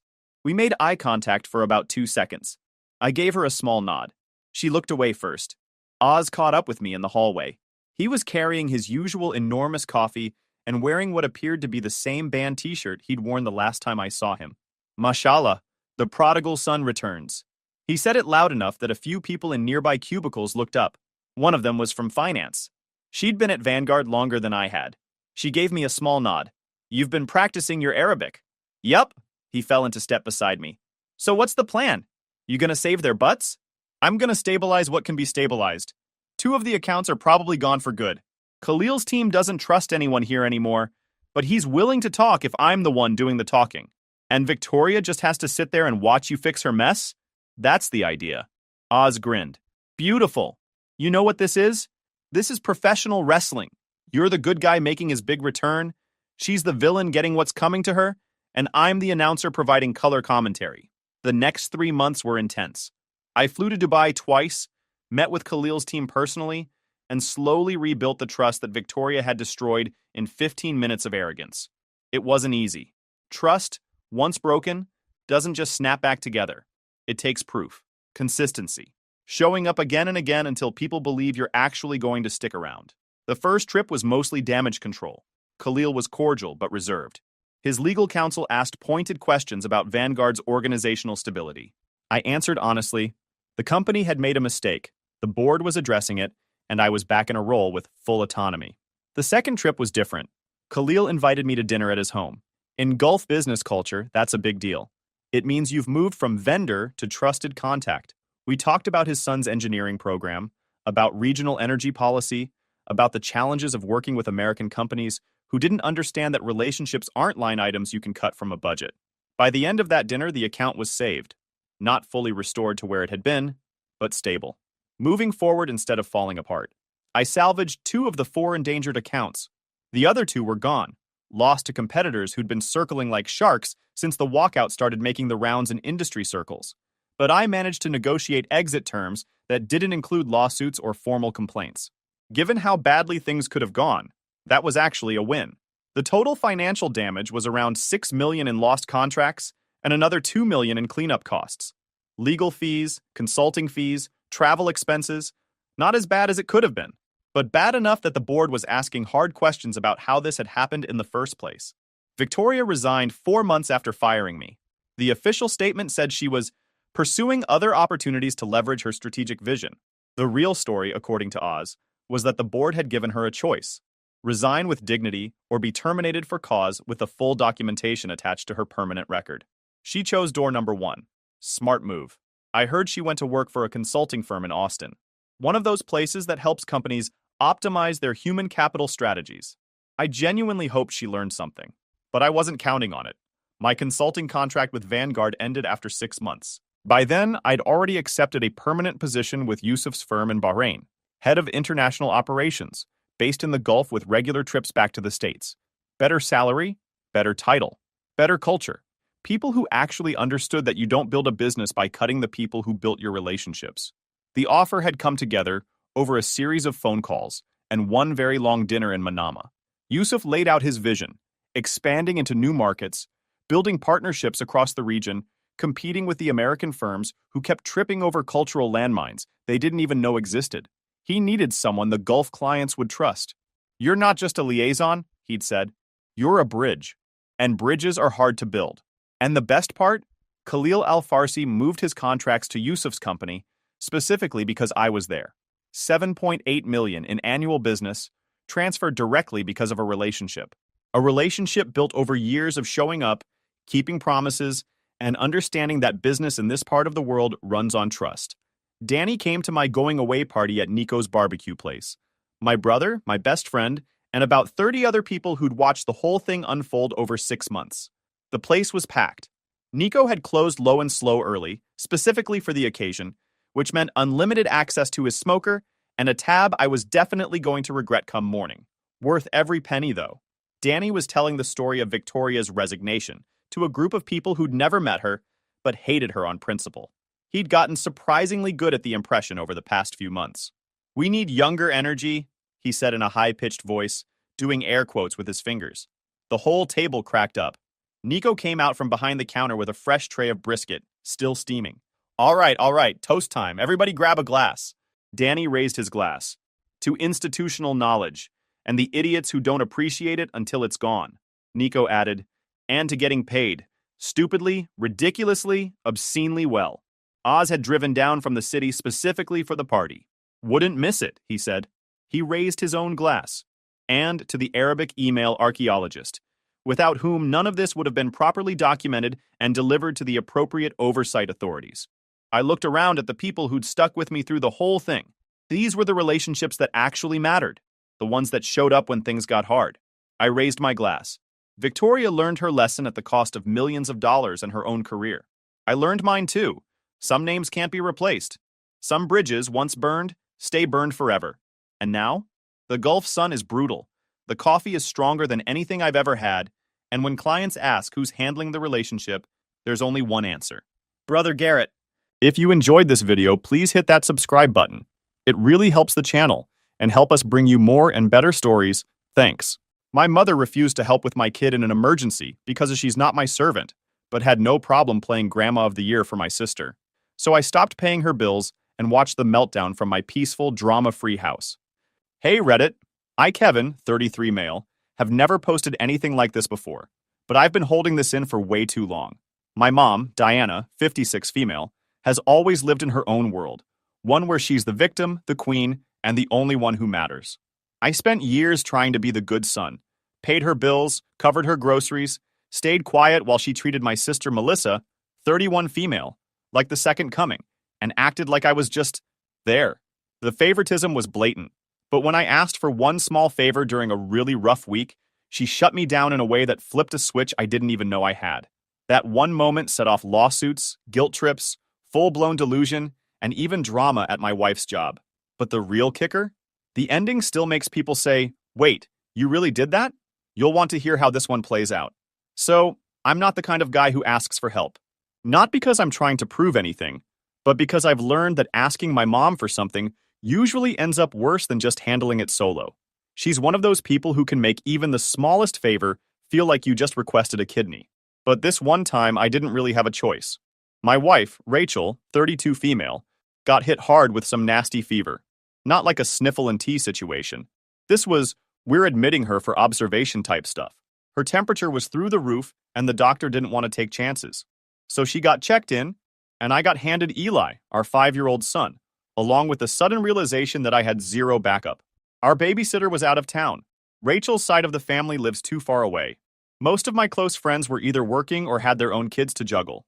So after going through every possible option, I caved and called my mom, Diana. Now let me explain something about Diana. She lives in her own fantasy world where she's always the victim, always the one doing everything for everyone else, even if she's literally doing nothing. She's one of those people who can somehow twist reality to make it seem like she's the one being wronged, no matter what actually happened. Still, I figured maybe she'd help this once, for her grandson, for a few hours. Not exactly a tall order. Hey mom, I started, already regretting it. Rachel's in the hospital. She came down with a bad fever and I've got Eli with me. I just need someone to watch him for a couple hours while I run a few things and make sure she's okay. I'm expecting concern, maybe a hint of warmth. What I get? A sigh. The kind of sigh that lets you know she's about to say something unhelpful. I'm not your babysitter, Kevin, she said, all cold and righteous. I didn't sign up to raise your child. I swear I blinked like 3 times in disbelief. No one's asking you to raise him, Mom. Just watch him for a little while. It's an emergency. You always act like I have nothing better to do, she went on, ignoring the fact that she hasn't held a job in, what, a decade? I'm tired of being treated like a servant. Mind you, I hadn't asked her for anything in years, literally, but apparently asking her to spend time with her grandson while her daughter-in-law is in the hospital counts as some kind of moral offense. Then I hear something, a child's voice laughing in the background. Wait, is that Max? I ask. She hesitates, then answers like it's nothing. Melissa needed me to take him today. She and Todd had some plans. So just to be clear, she was babysitting for my sister, who, by the way, lives 10 minutes away and is married with a husband who works from home. But they get help. Me? I get a guilt trip. Okay, so let me get this straight, I said, already clenching my jaw. You're watching Max right now, but you can't help with Eli because what? I'm not pitiful enough? Melissa is different, she said, like that explained anything. She's trying her best. She has responsibilities. Right. And I guess I just sit around in a hammock all day while money rains down from the sky. You do realize I've been paying your rent for 3 years, right? I said. Bills, groceries, your phone, what was it? Digital photo frame subscription? Don't throw that in my face, Kevin, she snapped. That's what children do. They take care of their mothers. And what do mothers do? I shot back. Because I thought helping each other out was part of this whole family thing. I'm not your servant, she repeated. You always act like I owe you something. I almost laughed. Not because it was funny, but because it was insane. I've been covering this woman's living expenses since I got promoted at work. I never asked for anything in return. Not once. Meanwhile, Melissa's biggest accomplishment in the last 5 years was joining a yoga class. Then she drops the final blow. Melissa is my daughter. She needs me. Cool. So I'm just what? The debit card with legs? At that point, Eli tugged my sleeve. He was standing there watching me, confused. Maybe a little scared. I looked at him and realized this argument wasn't just annoying. It was pathetic. I was begging someone who clearly didn't see me or my son as worth the effort. I ended the call without another word. I took Eli with me, handled it myself. Rachel stayed in the hospital overnight. I brought Eli to the lobby, gave him snacks, let him watch videos on my phone while I talked to the nurses. It was chaos, yeah, but we made it work. And honestly, it felt better than being treated like a beggar in my own family. The thing is, it wasn't just about that day. It was everything building up to it. Years of being their responsible son. Years of being expected to carry the weight while Melissa got praised for breathing. I paid Diana's bills. I made sure she had food. And the one time I needed her, truly needed her, she made it crystal clear where I stood. That was the day something in me just shut off. I wasn't angry. I wasn't sad. I was just done. I didn't even feel the urge to rant. There was no speech, no long conversation with Rachel where I poured out everything. She was still in the hospital anyway, trying to fight off a fever that knocked her sideways. She had enough on her plate. So I kept things quiet. Cold. I started making lists in my head. First list? All the crap I had done for my mom over the years. Rent, utilities, groceries, monthly extras that always had some vague explanation. One time she said she needed a deposit for medical things. And then I saw her flaunting a new phone case online with rhinestones shaped like a flamingo. I'm not even kidding. The second list? Everything I'd ever gotten from her in return. Nothing. Not a thank you, not a warm meal, not even a framed picture of Eli. But you better believe Max's ugly macaroni art was front and center in her living room last time I visited. So a few days passed. Rachel came home. Weak, but better. Eli was fine. Resilient, like most kids. Life started getting back into rhythm. Then came the phone call. It was Sunday morning, right after I sat down with coffee and some peace for the first time all week. My phone buzzed. Mom, incoming call. I stared at it. My first instinct was to mute it and walk away. But a part of me wanted to hear what she'd say. Would she ask how Rachel was doing? How Eli handled everything? I answered. Kevin, she said, skipping right past the greeting. You know it's almost the end of the month, right? Just straight into it. Like clockwork. I need you to send over the usual. Rent's due Wednesday, and I'm running low on groceries. I also need that refill for the card. You know, for gas and laundry. I sat there in silence for a second, sipping my coffee, not even blinking. Yeah, that's not happening anymore, I said. Dead silence on the line.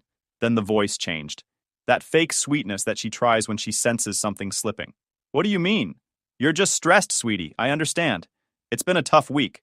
No, I'm serious, I said, calm and clear. I'm not sending you another dime.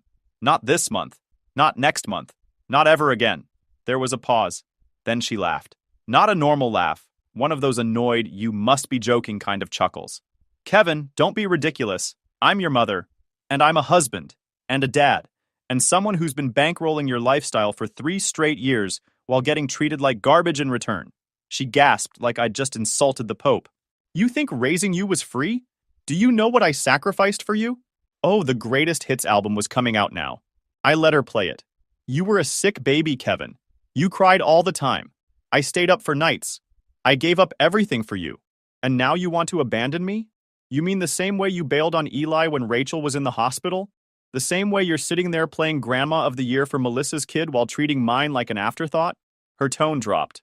Melissa's situation is different. You have a family. You have income. And I have bills. A mortgage. Childcare. You think I'm just rolling in it? You make more than Melissa's husband. Cool. Let him pay your rent then. Then came the yelling. You are being so ungrateful. I carried you inside me.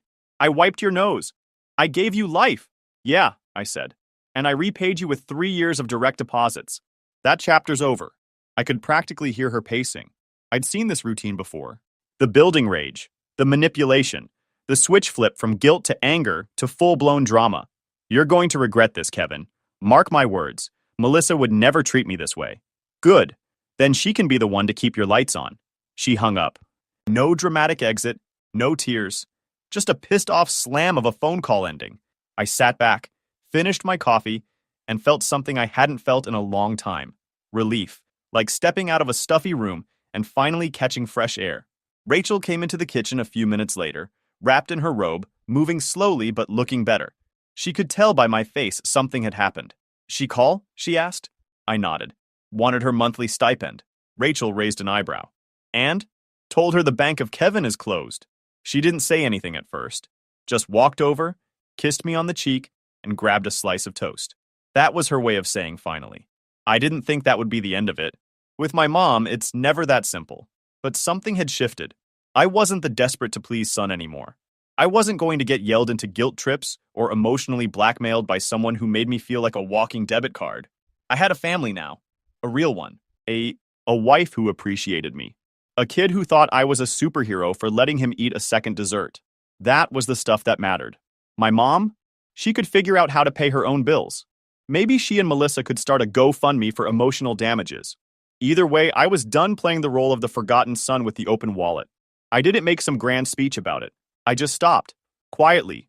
No texts, no explanations, no dramatic send-off. I'd been holding my breath for years in that role, and suddenly I could breathe again. For a solid week, things were calm. Rachel was home, still moving slow from the fever, but getting there. Eli was back to asking constant questions about sharks and making up stories about dragons that live in the bathtub. It was peaceful. A little messy, but peaceful. The kind of messy that makes sense. Then, of course, it couldn't last. Melissa texted me, short and dramatic. "Kevin, call me now. It's serious.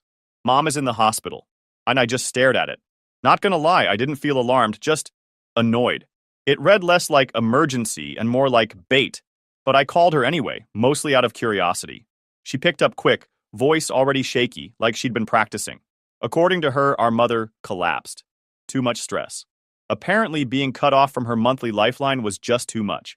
Melissa said she took herself to the ER, drove herself, no ambulance, no unconscious episode. Just a dizzy spell and a broken heart, I guess. Melissa started laying it on thick, said our mom had been crying all night, saying she felt abandoned, like she'd been betrayed by her own son. That this, whatever this was all my fault. I didn't say much, I just let her keep talking. It was the same pattern as always. Turn a normal consequence into a moral crime. Make it emotional. Make it dramatic. And above all, make it my fault. The weird part was how calm I felt.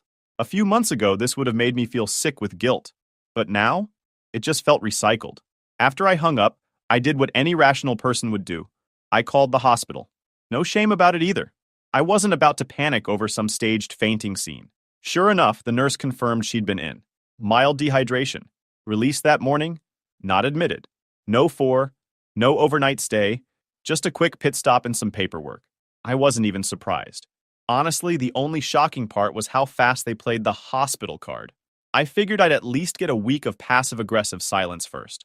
I didn't respond to Melissa's follow-up text that said Mom was emotionally devastated, or the one that hinted I should come by and talk to her. I figured if she wanted to cry about betrayal, she could do it with the air conditioning and vending machines the hospital provided. Rachel was the one who really helped me see it clearly. When I told her what happened, she wasn't shocked either. She just sort of shook her head and said, "You know she's rewriting the story again, right?" And she was right. That's exactly what it was. A rewrite. Mom wasn't going to sit with the fact that she told me to get a babysitter while she babysat Max. She wasn't going to own up to anything. So instead, she turned it into this Shakespearean tragedy where I was the villain and she was some noble mother discarded by an ungrateful son. I remembered so many moments over the years that looked just like this one. Birthdays where she skipped Eli's party because she was too tired, but then posted selfies at Melissa's house an hour later. Family dinners where she'd spend the whole time praising Melissa for trying so hard while I got told I looked tired and should smile more. This wasn't a new behavior. It was just the first time I didn't respond the way she wanted. No guilt, no check, no visit, just silence. And it felt good. That weekend, Melissa kept sending updates I never asked for. Stuff like Mom still hasn't eaten much and she's trying to stay strong. I didn't reply to any of it. Not because I was being mean, but because I had nothing left to give. I spent that Saturday building a giant cardboard spaceship with Eli in the living room. He asked me if it could fly to Grandma's house. I said it couldn't. He asked why. I said the batteries only worked for people who actually wanted to see us. He laughed like it was a joke. I just smiled and handed him another marker. The guilt that used to live in my chest like some squatter's pet? Gone. Replaced by a quiet kind of peace.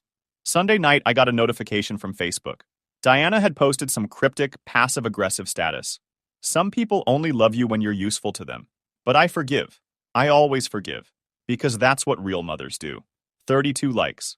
Mostly from distant relatives and old church friends. I didn't engage. I didn't even roll my eyes.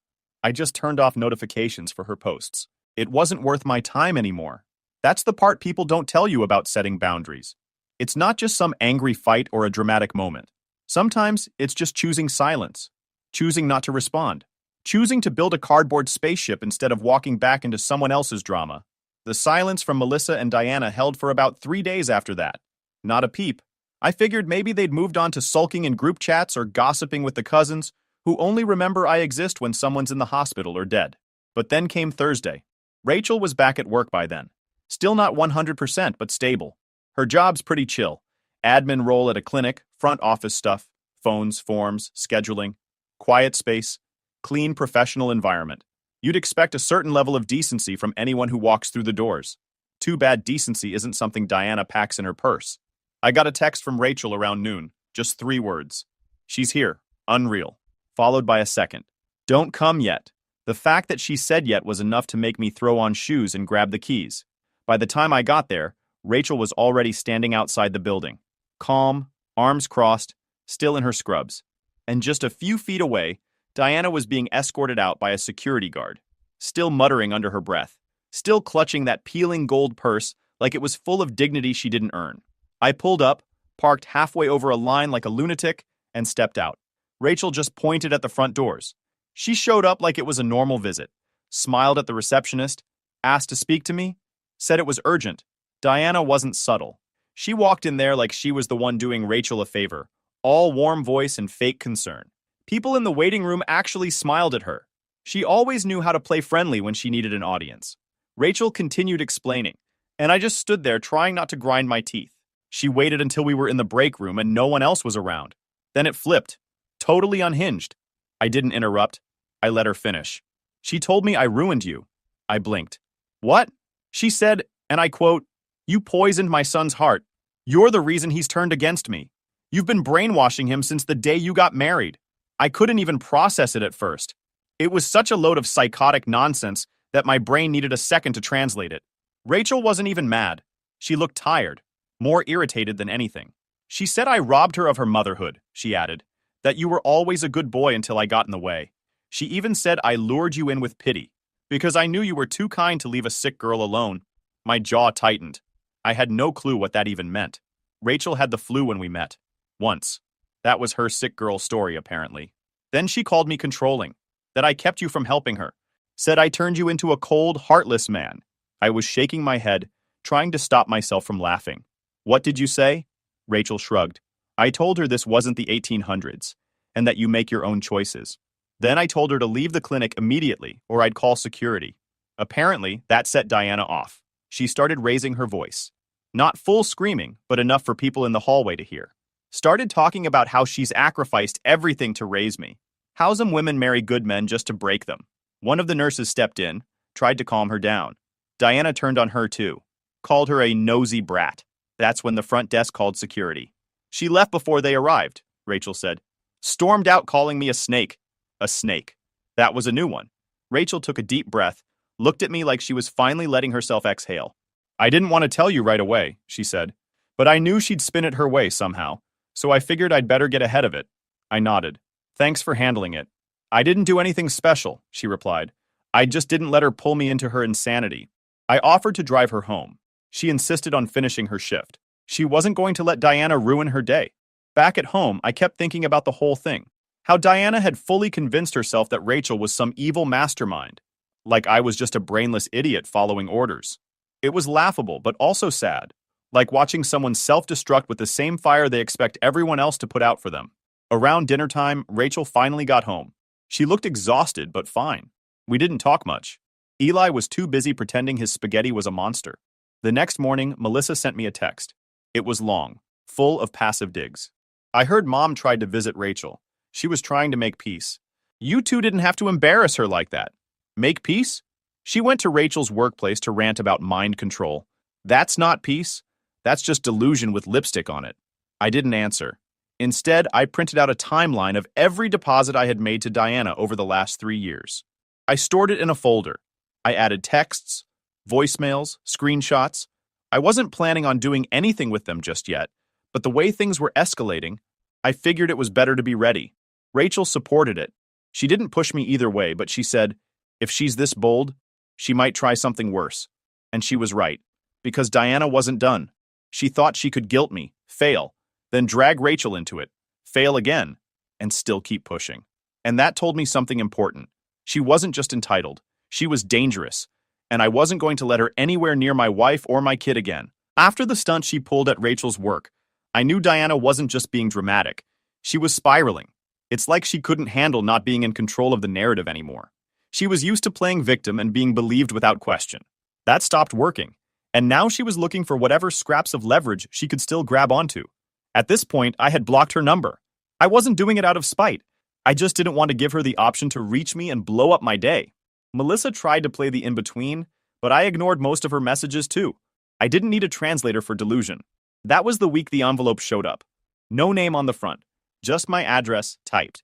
Inside, a printed document with a court seal on it. Small claim summons. Diana was suing me for breach of verbal contract and emotional distress. I sat down with it at the kitchen table and read the thing twice, then a third time just to make sure I wasn't missing a punchline. She actually wrote on paper that I had promised lifelong financial support and that suddenly ending payments caused her significant harm, both emotional and economic.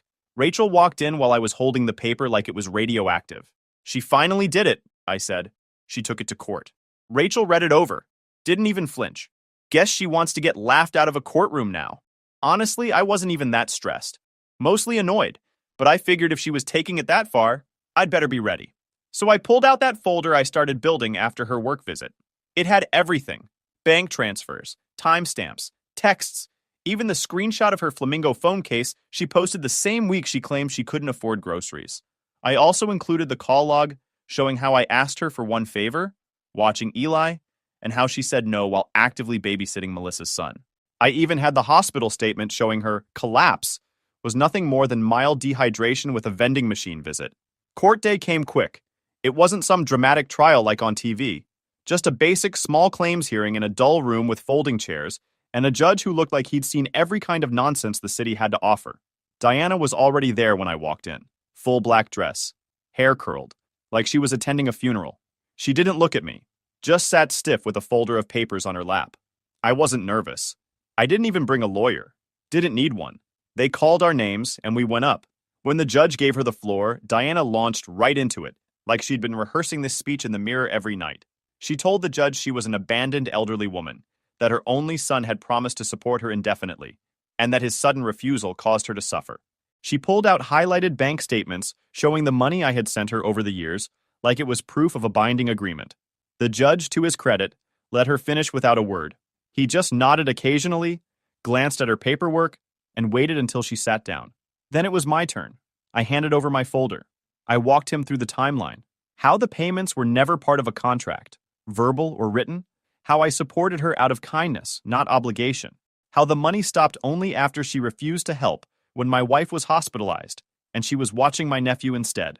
The judge skimmed the papers, paused on the screenshot of her Facebook post, where she was bragging about buying herself a little treat, the same week she told me she couldn't afford bread. Then he turned to Diana. Ma'am, I see no indication that your son entered into any agreement to support you. It appears these were gifts, not payments in exchange for services. Diana's jaw twitched. But he always said, he would take care of me. He told me I could rely on him. And now he's decided not to.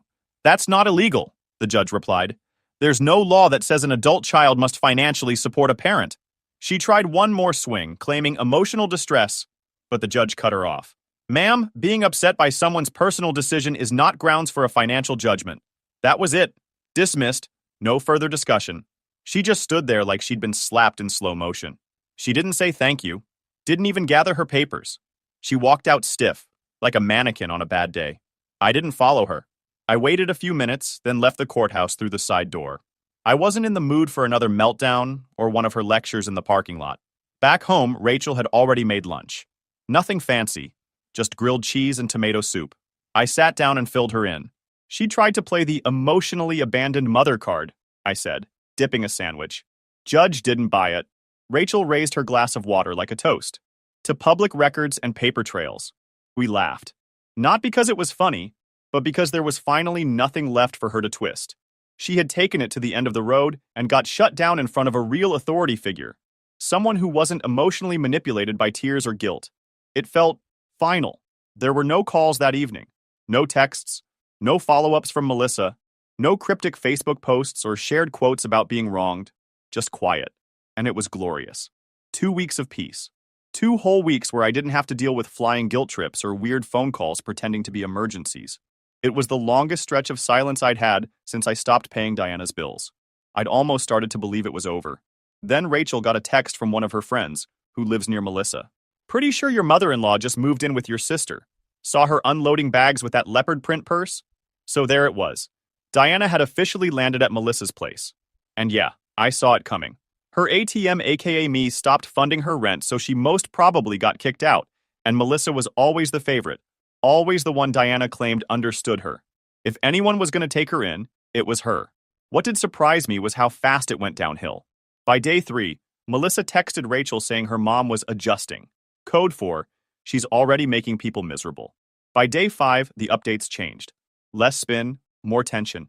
Apparently, Diana had started her usual routine. Comments about how Todd, her husband, never helps enough, how Mac should eat fewer processed snacks, how Melissa's laundry smelled cheap. It was always the same playbook. She'd show up, act like a saint for 48 hours, then slowly start turning into a live-in manager no one hired. Then day 6 hit. Todd gave Melissa an ultimatum. Either Diana goes or he does. And that's when Melissa showed her true colors. She didn't defend her mom. She didn't get emotional. She didn't try to compromise. Number. She folded instantly, packed Diana's bags while she was taking a nap and told her she had to go. Rachel found out before I did. "Melissa kicked her out this morning," she said, handing me her phone. "Told Todd she wasn't going to risk her marriage over this mess." I sat down and laughed harder than I had in months. So after all the favoritism, the blind loyalty, the pedestal Diana built for Melissa, she got kicked out like a bad roommate the minute things got uncomfortable. And not because Melissa grew a conscience or had some breakthrough. Number. She just didn't want to lose her husband.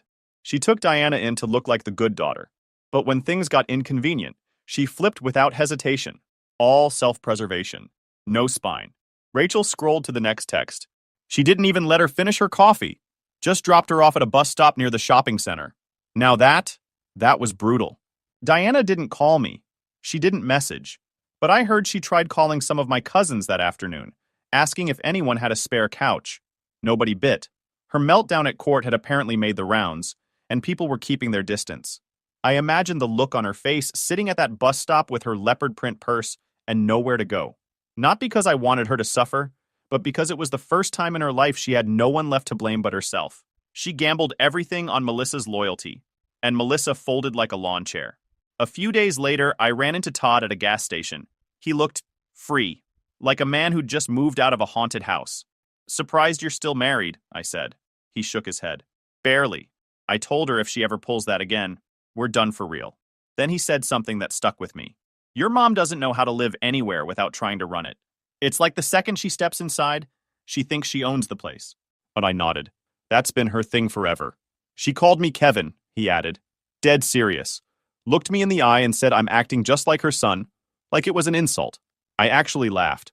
She's been trying to use my name like a curse word lately. Doesn't realize how much that backfires.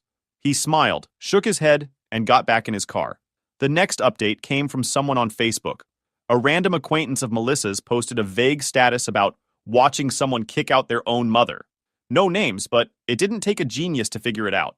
Diana had officially become someone else's cautionary tale. Melissa didn't reach out. Not to apologize, not to vent, not to explain. I guess she figured I'd find out eventually. And she was right. I found out. I just didn't care. She wasn't some victim in this. She'd only helped Diana out of image and guilt. And when it cost her peace, she hit eject so fast it gave Diana whiplash. It wasn't noble. It was convenient. It was... Rachel summed it up perfectly. She wanted the credit of being the good daughter without the cost. Exactly. Diana probably saw it as betrayal. I guarantee she never imagined Melissa would be the one to throw her out. But that's what happens when you build your life on favoritism.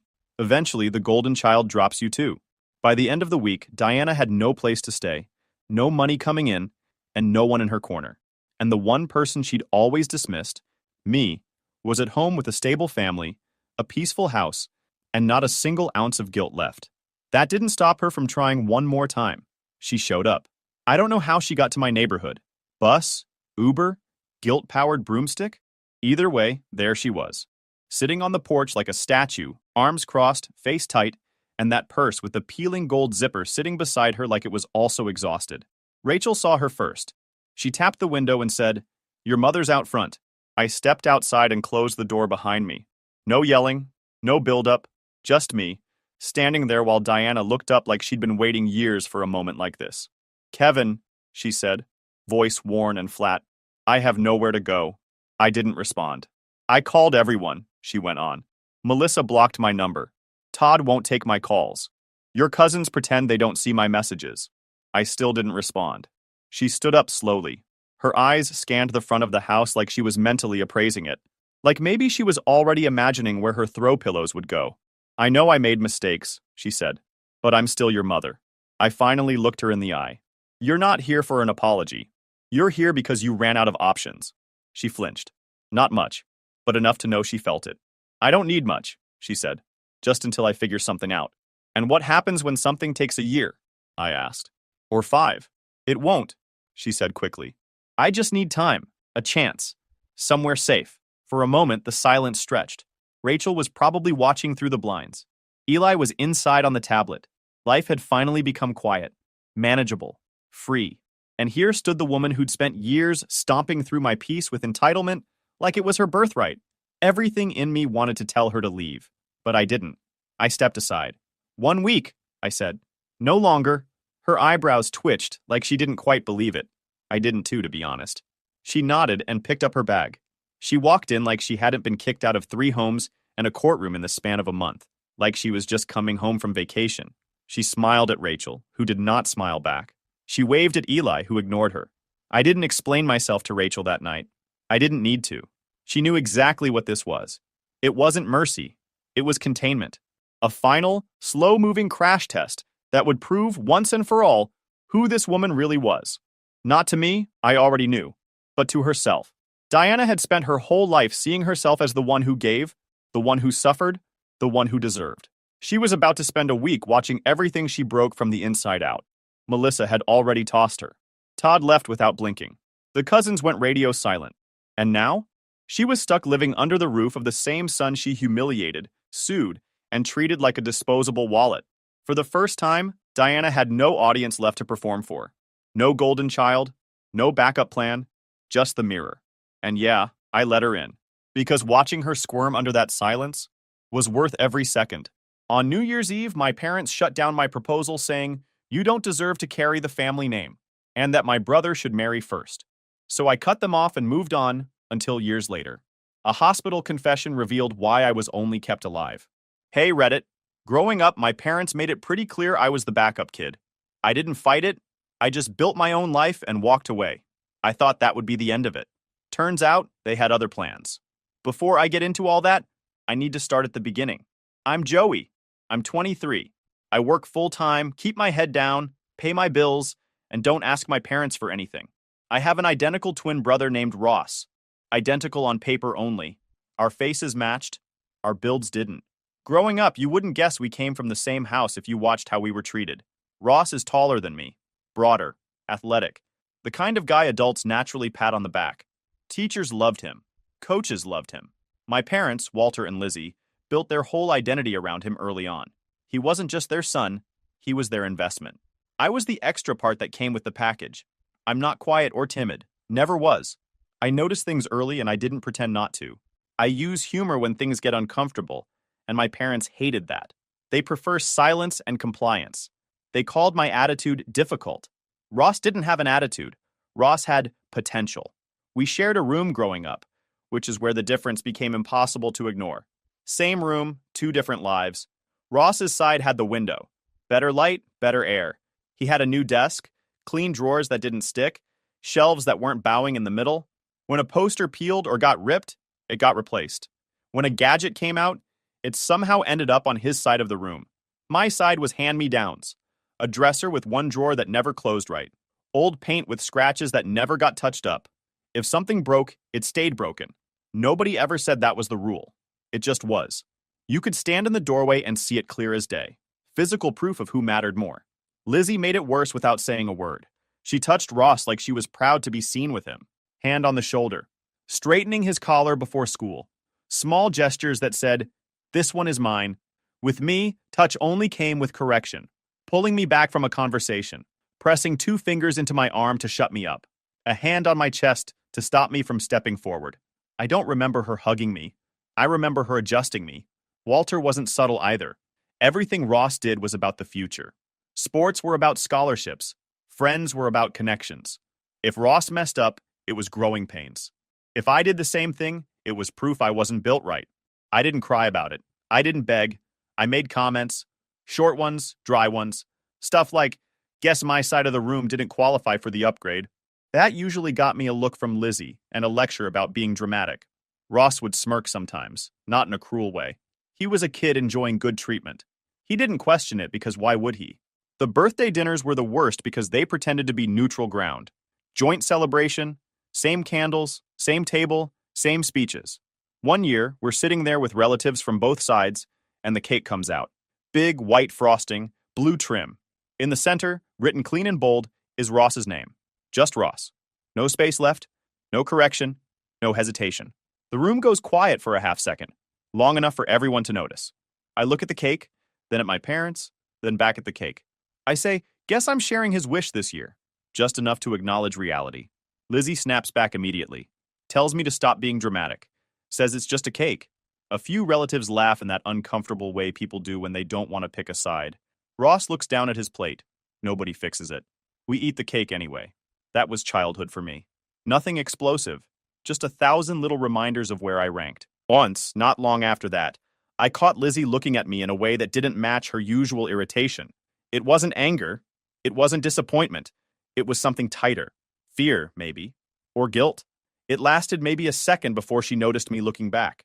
Then her face hardened, and she told me to stop hovering and do something useful. I didn't know what to do with that look at the time, but I remembered it. I started working early, not because they forced me to, because money meant control. It meant rides I didn't have to ask for, clothes I didn't have to justify, space that was mine. Ross didn't need that. Everything showed up for him without effort. Fast forward a few years. I'm 17, out of the house more, spending less time there on purpose. Senior year. Already working more hours than I was sleeping. One afternoon, I stopped by a small bakery near my job. Just needed something quick before heading home. That's where I met Trinity. She was behind the counter, flower on her sleeve, hair pulled back like she'd been working all day. I made a comment about the display looking too good to trust. She shot back that it was fine, as long as I didn't ask for recommendations and then ignore them. No flirting script, no awkwardness, just normal. I paid, she handed me the bag, and for once I wasn't being measured against someone else. No comparison, no ranking, just a conversation that stayed where it was. I walked out thinking how strange it felt to be treated like a whole person without having to earn it. Football ran our house. Not casually, not as a hobby. It was the axis everything rotated around. Fall schedules were built around game days. Dinners were timed around practice. Conversations ended early if a highlight reel was coming on. If you didn't know Ross's position, stats, or next matchup, you weren't really part of the family. Ross played linebacker. Big kid, fast, loud on the field. Coaches loved him. Walter lived for it. He learned the rules late and then acted like he'd invented the sport. Every win was proof he was doing something right as a father. Every loss was the ref's fault or a bad call. He wore team gear like a uniform. He introduced himself as Ross's dad, more often than he used his own name. Ross never lacked support. New cleats every season. Extra camps in the summer. Private sessions when a coach hinted he could go further. Walter was at every game, early, loud, pacing the sidelines like he was part of the staff. Lizzie packed snacks for the whole team and made sure Ross's jersey was spotless. They praised effort, toughness, leadership, all words that only seemed to apply to one son. I didn't play football. I tried it once, got shoved into a position I didn't care about, and realized fast that the sport itself wasn't the point. The attention was. I quit without a scene. That didn't mean I stopped training. I ran in the mornings before school, lifted in a cheap gym after work, learned discipline without an audience. I didn't ask for rides or gear. If I needed something, I bought it. If I didn't have it, I adjusted. That became my way. I competed in smaller events, local runs, amateur meets, stuff that didn't come with crowds or cheer sections. I told my parents the dates once. They nodded, said they'd see. They didn't. Not once. No texts, no apologies. Just silence, followed by questions later about how Ross did at practice. The difference wasn't subtle. When Ross played, the house buzzed. When I had something going on, the house stayed the same. I stopped reminding them. It wasn't pride, it was efficiency. Reminding people who don't care just wastes time. Walter never asked about my training. He asked if Ross had eaten enough protein. He asked if Ross's coach had called back. He asked if Ross felt confident about the next game. My work, my schedule, my goals didn't register.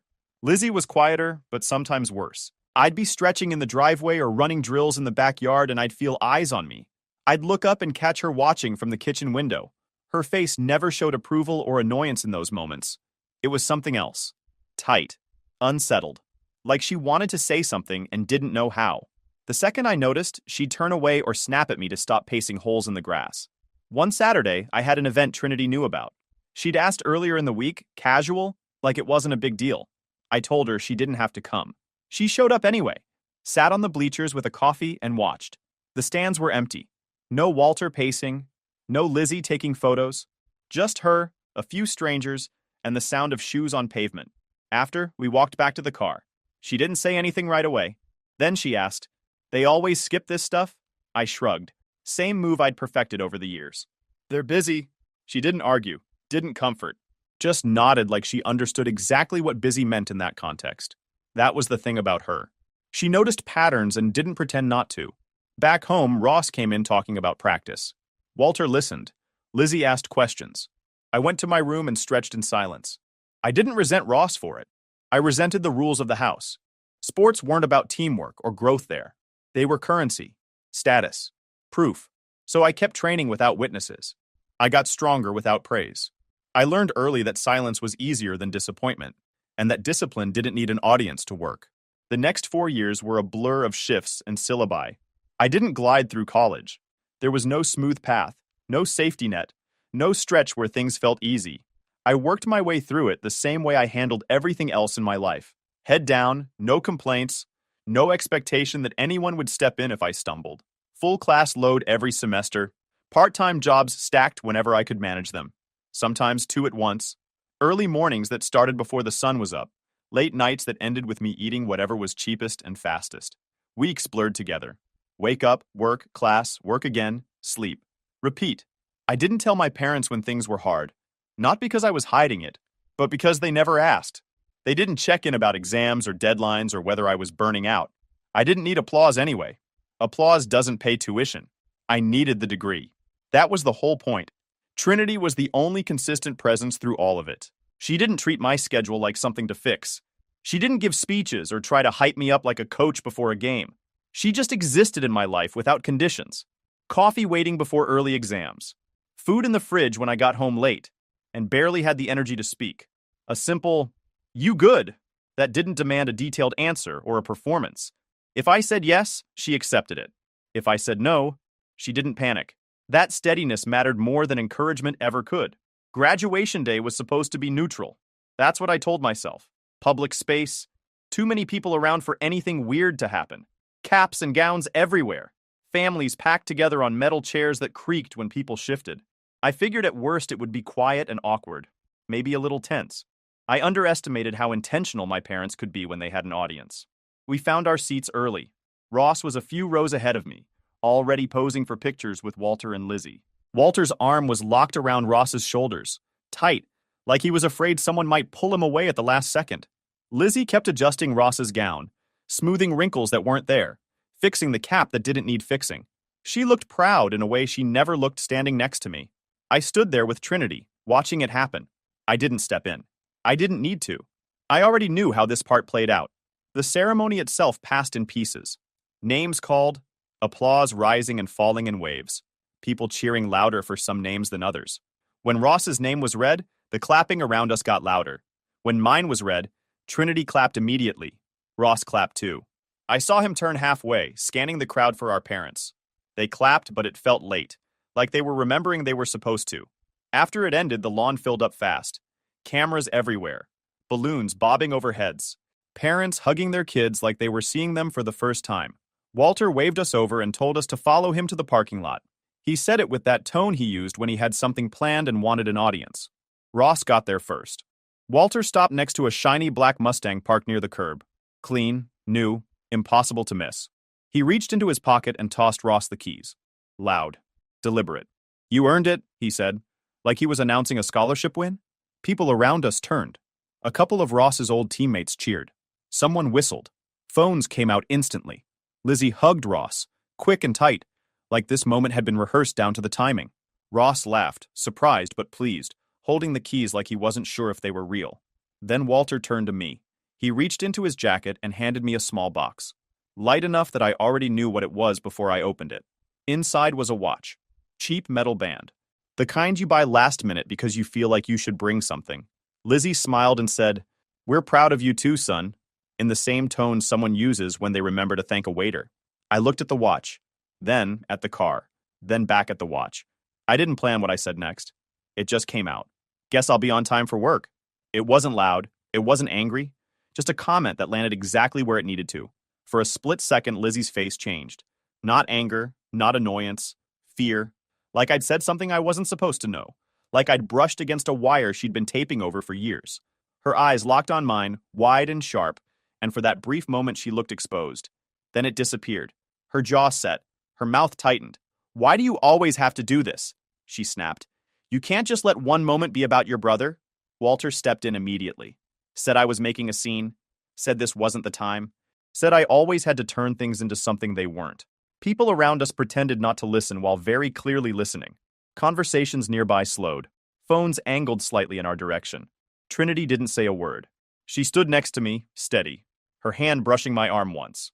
Not to stop me, just to remind me I wasn't standing there alone. Ross looked between us, confused. He didn't say anything. He still had the keys in his hand, turning them over slowly, like he wasn't sure where to put them or what to do next. I didn't argue. I didn't explain. I closed the watch box and slipped it into my pocket. I told Ross congratulations and meant it. Then I turned and walked away with Trinity. That was the moment something shut off in me. Not anger, not sadness, just clarity. I stopped expecting fairness. I stopped hoping effort would eventually balance the scale. I stopped thinking that if I did enough, things would even out. In the days after, my parents acted like nothing had happened. A text about dinner plans. A question about whether I'd set up the watch yet. Walter sent Ross links about upgrades for the car, like graduation had only belonged to one of us. I replied when necessary. Short answers. No tone, no openings. Graduation was supposed to mark the start of something. It did, just not what they thought.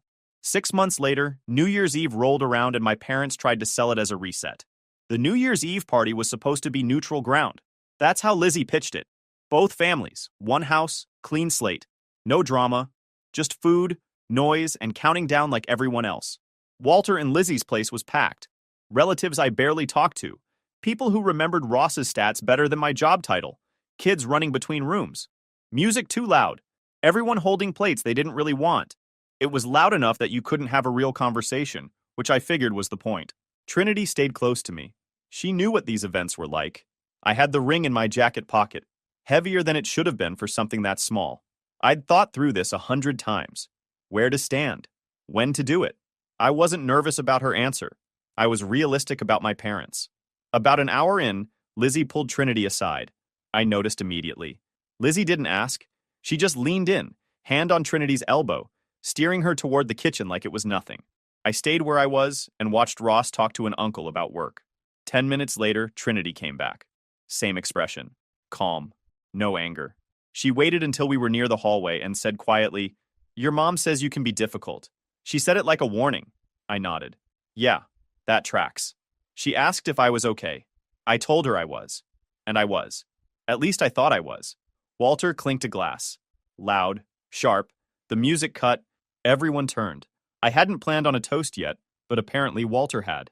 He stood in the middle of the living room, arm already around Ross's shoulders. He smiled big, bigger than necessary.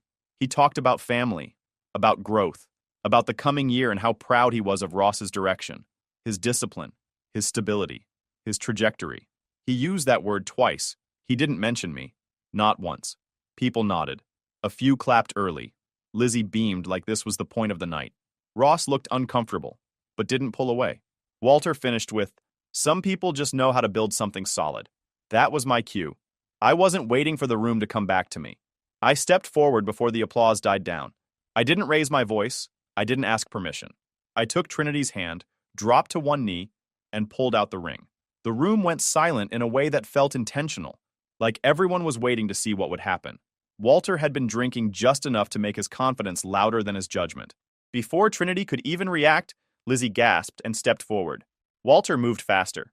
He reached down and grabbed my wrist. Hard. "What are you doing?" he snapped. I stood up slowly and pulled my hand back. "Proposing?" Walter laughed once, sharp and ugly. "No, you're not." Lizzie jumped in. "This isn't appropriate. You don't do this here." Walter cut me off. "You haven't earned the right to use this family's name like that. You have nothing to offer her." He gestured toward Ross without even looking at him. "He does." That's when Ross finally spoke. "What the hell are you talking about?" Lizzie waved him off. "Not now." Ross stepped forward. "No, right now. You're embarrassing yourselves." Walter ignored him completely and turned back to me. "You want to play husband? You can't even match your brother. You think love makes up for stability?" The room started buzzing. People whispering, phones coming out. I saw Lara, my cousin, near the couch, already holding her phone up, eyes lit like she'd been waiting for something to happen all night. Ross raised his voice. "Stop, both of you. This is insane." Lizzie snapped back at him. "Don't take his side." "I'm taking the right side," Ross said. "You're out of line." Walter told him to shut up, said he was being disrespectful, said I was ruining the night. I looked at Trinity. She hadn't moved. She was calm in a way that made everything else look ridiculous. I said one sentence. "We're leaving." I didn't wait for a response. I took Trinity's hand and walked out. Behind us, voices overlapped. Lizzie shouting, Walter demanding someone stop us, Ross arguing, Lara filming everything. By the time we got home, my phone was already lighting up. Lara had posted the video as a reel, captioned something about family drama with a laughing emoji. It spread faster than I expected. Comments piled up, people calling out my parents by name, asking why they'd humiliate their son like that. Walter and Lizzie lost it online. They commented back, long paragraphs, accusing me of abandoning them, of betraying family, painting themselves as heartbroken parents whose son turned on them publicly. The family group chat exploded. Aunts, uncles, cousins weighing in, some telling me I should apologize, others saying both sides were wrong, a few pretending they didn't see anything wrong at all. I didn't respond. I didn't defend myself. I left the chat, blocked numbers, changed settings. By the end of the night, my phone was quiet. That was the start of no contact. I didn't announce that I was cutting contact. I didn't send a final message or explain myself. I just disappeared. I changed my number and wiped my online presence. I left one line open for Ross only. No one else got it. I set my email so anything from my parents went straight into a folder I never opened. I didn't check it. Silence isn't dramatic when it's deliberate. Life got quieter fast. Just work, training, sleep, repeat. I picked up more hours. Took a better position when it came up. Started making decisions without running them past anyone who thought they owned me. Trinity stayed solid through all of it. She didn't treat the no contact like a crisis or a phase. She didn't push me to talk about my parents, and she didn't pretend they didn't exist either. If I brought them up, she listened. If I didn't, she let it go. That mattered more than comfort ever could. The chaos faded. Routine took its place. Mornings stayed early. Training stayed consistent. Evenings stayed quiet. For the first time, my life felt like it belonged to me instead of reacting to someone else's expectations. A few months in, we went to her parents' place for her birthday. Nothing fancy, dinner at home, cake from a local place. Her parents were normal in a way that still caught me off guard. They asked about work. They listened to answers. No comparisons, no rankings. After dinner, when things slowed down and her parents stepped into the kitchen, I asked Trinity to step out back with me.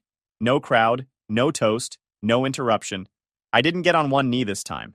I just handed her the ring and said, "I still want this, just without an audience that hates me." She laughed once, then said yes like it wasn't a question. That was it. No chaos, no commentary. Just a clean moment that didn't need defending. We didn't post it right away. We told the people who mattered. Life moved forward without noise. About a year later, I heard about Ross's engagement by accident. A coworker mentioned seeing something online and asked if that was my brother. I checked once. One photo, already making the rounds. Ross standing next to his fiancée, smiling in a way that looked genuine. I didn't see an invite. At first, I didn't question it. It made sense in a way. We hadn't spoken much since New Year's.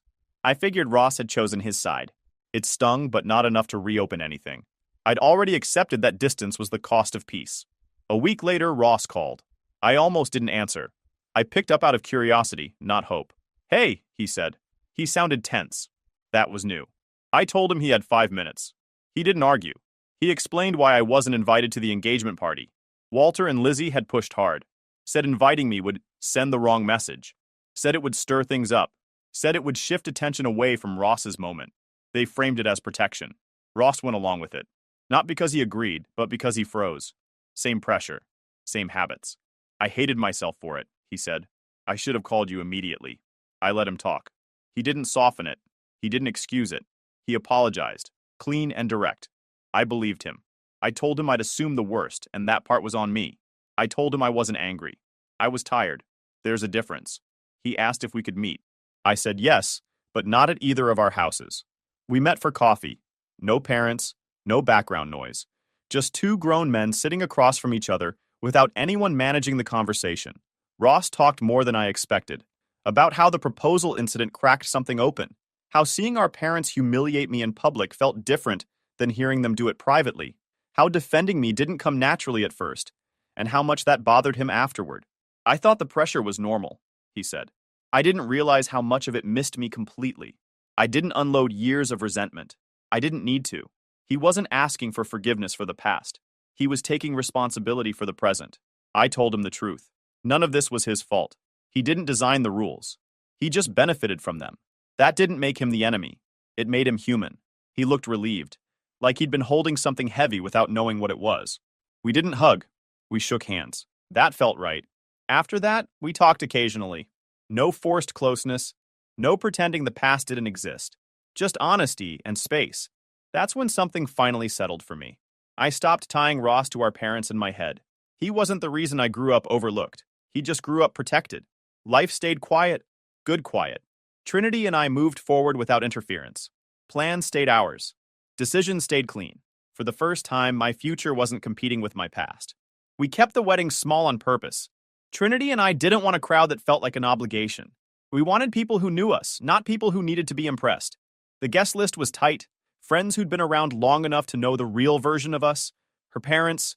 A few relatives on our sides who didn't ask weird questions. Ross. Lara. That was it. Walter and Lizzie were not invited. There was no debate about that. No announcement. No explanation.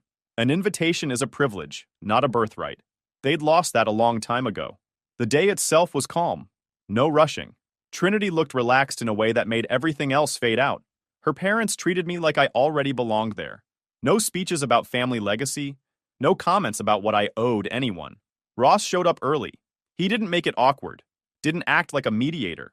He shook my hand, told me congrats, and said Trinity looked happy. He meant it. That was enough. The ceremony was simple. No dramatic pauses.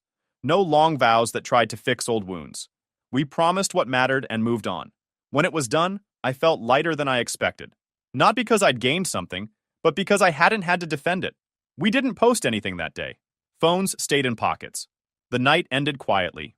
Lara changed that. A few days later, she posted photos from the wedding. Not maliciously, not kindly either. Just Lara doing what Lara always does. Centering herself near the moment and letting the rest burn. The posts spread fast. People noticed who wasn't there. Comments started stacking. Questions followed. Walter and Lizzie found out through Instagram. That's when things got loud. Their reaction had nothing to do with missing me. It had everything to do with being seen. The comments hit where it hurt. Why weren't you at your son's wedding? What kind of parents miss that? This isn't the first time, is it? They responded publicly. Long replies. Defensive explanations. Vague statements about boundaries and misunderstandings. They framed it like they'd been pushed out, like they were victims of a son who'd turned cold. It didn't work. People remembered the New Year's video. Screenshots resurfaced.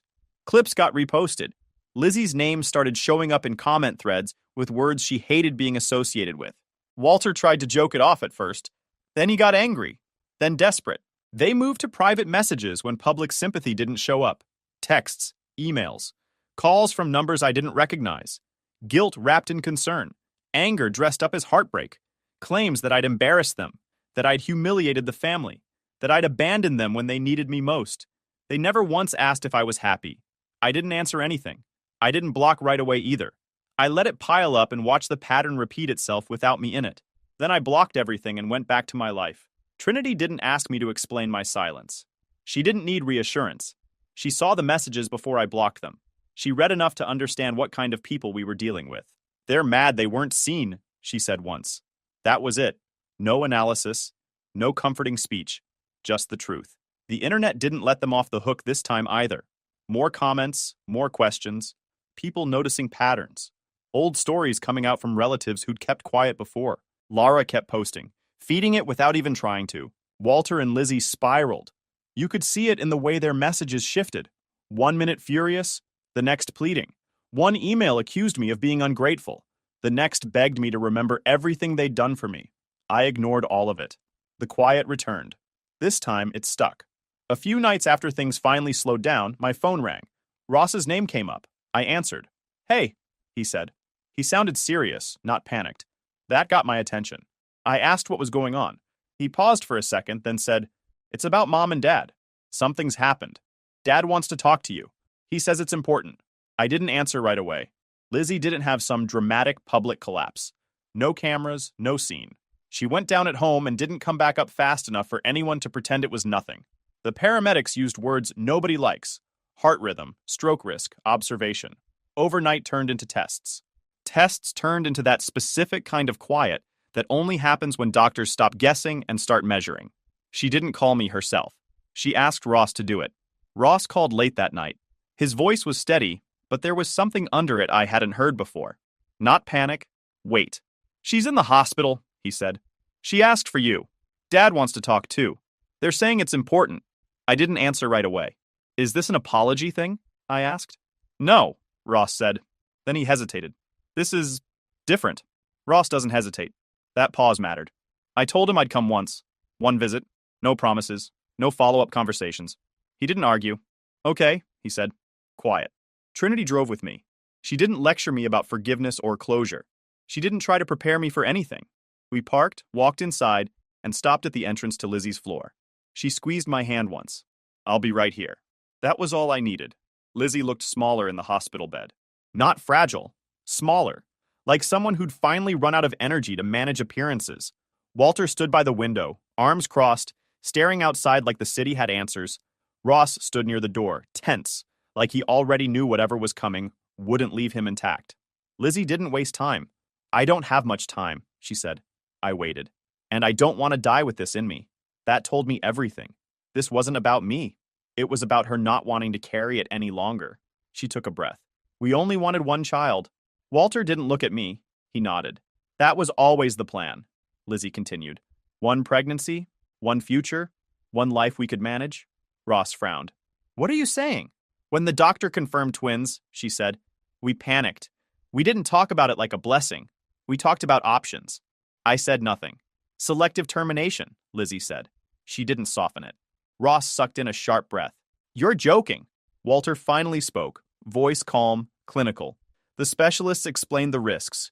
Multiple consultations. You were identified as hemodynamically necessary. Losing you would likely mean losing him too. The words sat there, ugly and cold. Lizzie swallowed. You were smaller. The doctors said you were physically weaker. Ross turned toward me. What does that mean? Walter answered like he was reading off a report. He was providing critical blood flow, shared nutrients. Terminating him would have compromised the stronger fetus. Ross went still. You mean me? Lizzie nodded. So, Ross said slowly, I'm alive because of him. Yes, she whispered. The room felt tight, like the air had thickened. Lizzie started crying then. Not loud, not dramatic. Just tears sliding down while her hands shook. Every time I looked at you, she said to me, I remembered what we almost did, what we would have done. I stayed still. No shaking, no rush of anger, just pieces clicking into place.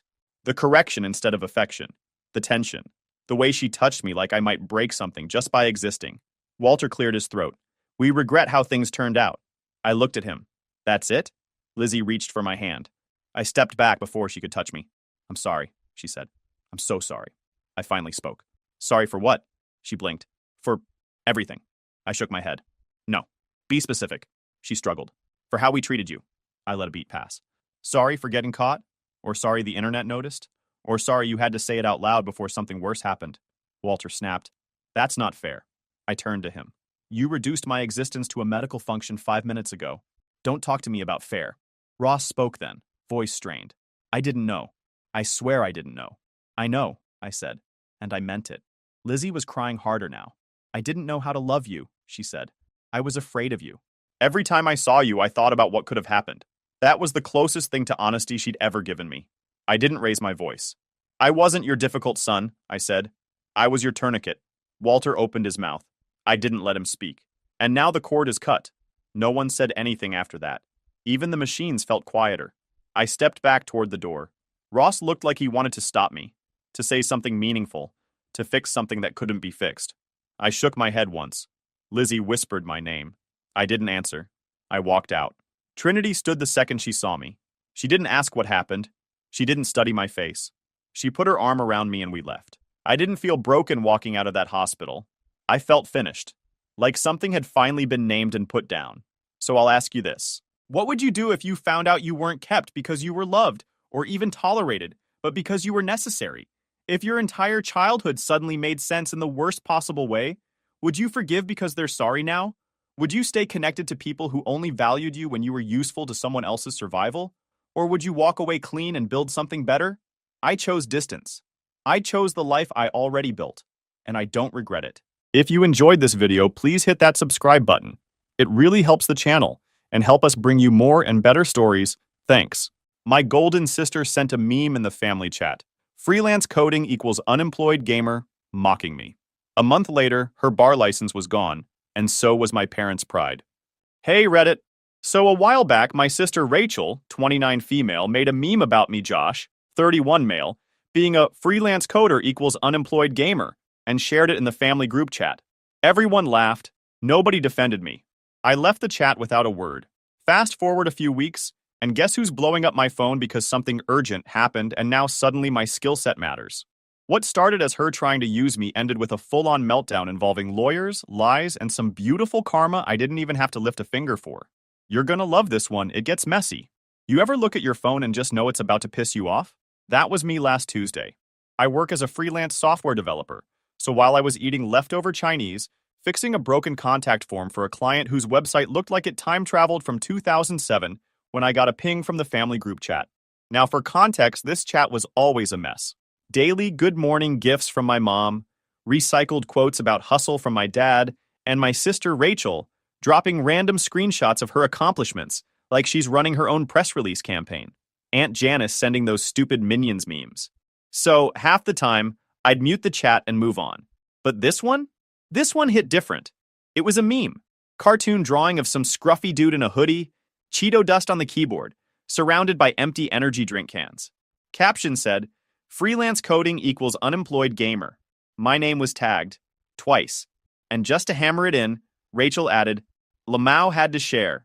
You doing okay over there, Josh? Then my mom hit it with the laughing emoji. Dad commented, so true, haha. And my cousin Emily dropped in a Kevin Hart laughing gif like it was the funniest thing she'd ever seen. I didn't respond. No point. I just left the chat. Quietly, no dramatic exit message, no, you'll regret this. Just tapped leave conversation, and that was that. Not because I was mad. I mean, yeah, it annoyed me. But mostly, I just wasn't going to waste another bite of my bandwidth on people who still think working for a law firm means success. And building your own business means you're one bad day away from streaming Fortnite for rent money. Rachel's been the golden child since forever. Straight A's, honor society, then law school. The family basically threw a graduation week for her. Custom cake, photo shoot, the whole deal. When I got certified in front-end development and picked up my first real client, crickets. Dad called it a phase. Mom asked if I was still doing that computer thing. Rachel joked I should put digital handyman on my business card. So no, I didn't leave because I was hurt. I left because I'm not sticking around for a roast session I didn't RSVP to. It's not about ego. It's about self-respect. I grew up being the kid who built his own PC at 13 while everyone else was doing sports or taking dance lessons. I liked figuring out why things didn't work and fixing them without needing to ask anyone for help. But back then, that made me antisocial or lazy, according to my family. Rachel? She was giving fake court presentations in the living room at 10 years old, wearing mom's blazer, and using her stuffed animals as a jury. They ate it up. Our little lawyer. Every time she talked, they acted like she was curing cancer.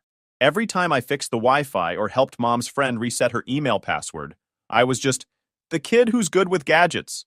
By the time I hit 20, I stopped trying to impress anyone. I freelanced, worked on contracts that actually paid well, and slowly built a client list. I didn't post about it, didn't rub it in anyone's face. I just worked, quietly, because I figured success talks loud enough on its own, eventually. Apparently not loud enough for them to hear through Rachel's nonstop bragging about her bar exam and LinkedIn followers. So, yeah, that meme? That was the moment I knew there wasn't any winning them over. They weren't laughing because they misunderstood me. They were laughing because that's how they chose to see me. The lesser sibling. The joke. So I bounced. No big speech. No rage texting. Just done. Later that night, I kept thinking about it. Not the meme itself, but how casual it was for them. Like they didn't even hesitate. The same way they don't hesitate to praise Rachel for everything, including stuff I low-key helped her with. Yeah, that's a fun little detail.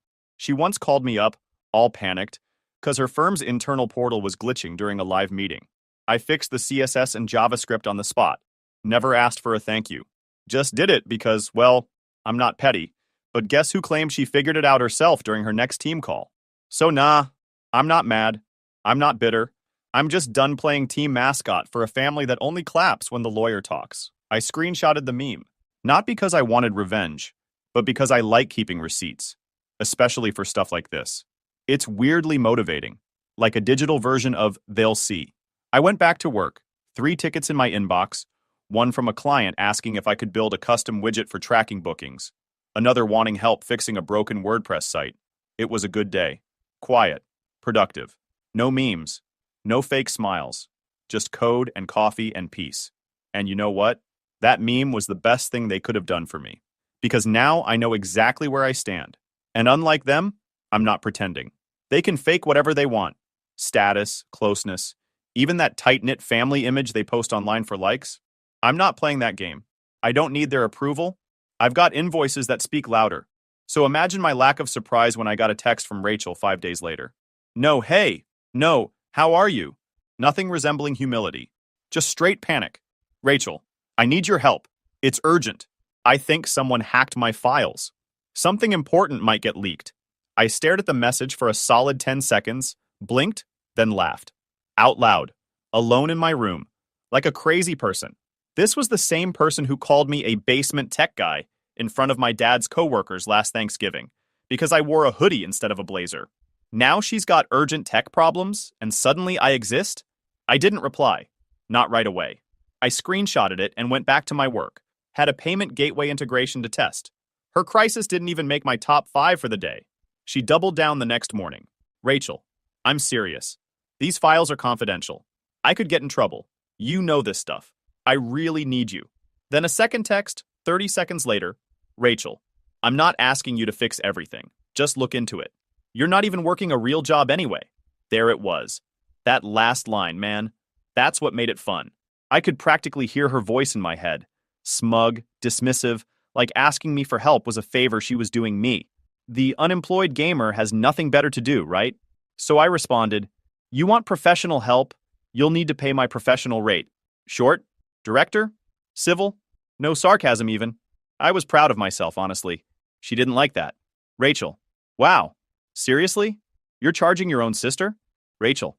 You'd really let me get into trouble just because of a joke? Ah, yes. That's all it ever was. A harmless little joke. I replied, I'm not letting you get in trouble. You are. Then muted her. 3 hours later, my mom called. I let it ring twice, then answered. I already knew the tone she'd use. That soft, performative, guilt-laced voice. The one she breaks out when someone's in the hospital or when she needs a ride to the airport at 4 a.m. Josh, she started, your sister's going through something serious. You really can't just help her out? I took a breath. She said I wasn't working a real job, remember? So this unemployed gamer's busy playing on his keyboard right now. Don't be petty. I wasn't. I was billing. She's your sister, Mom continued. Like that was some sort of universal override code. And I'm your son, I shot back. Funny how that only matters when Rachel needs something. She sighed like I was being difficult. Like I wasn't the one being asked to clean up a mess for free while being disrespected for doing it. That's the thing with people like them. They want the benefits of your skills without the respect for your work. They think love equals unpaid labor. What made it funnier? She'd already tried going to other people. I found out later she hit up 2 of her firm's real tech guys in her network she used to brag about. One told her it had cost $1,200, no shortcuts. The other wanted $500 just to open the files. No handouts. No fake sibling discounts. So she circled back to me thinking I'd jump in for free just because we share a last name. Like I was still the kid fixing her printer in exchange for pizza. She's nervous, Josh, my mom said. She should be, I replied. Confidential files? Legal career? Those consequences aren't a joke.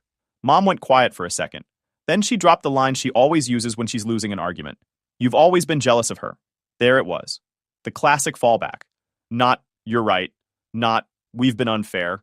Just the same lazy narrative they've leaned on since we were kids. Rachel the star, Josh the problem. Doesn't matter how many clients I've helped or how well my business is doing. In their eyes, success only counts if it's in a courtroom or on a LinkedIn headline. I'm not jealous, I said calmly. I'm just done being treated like the family tech support with no salary. She didn't respond. Just said, fine, then hung up. No goodbye. That night, I went to bed in the same hoodie she once made fun of. Comfortable, stress-free, and completely at peace with my decision. The next morning, I woke up to chaos. Screenshots. Everywhere. Rachel's files had leaked. And not just any files. We're not talking contracts or legal memos. We're talking screenshots of affair convos, personal messages, explicit stuff that had names, timestamps, even a few office-related references. Apparently, she'd been mentoring one of her clients a little too intimately. And the thing is, my sister is married, so she was having an affair. Suddenly, every mutual connection was whispering. The group chat I'd left? Silent. My mom didn't call. Rachel didn't text.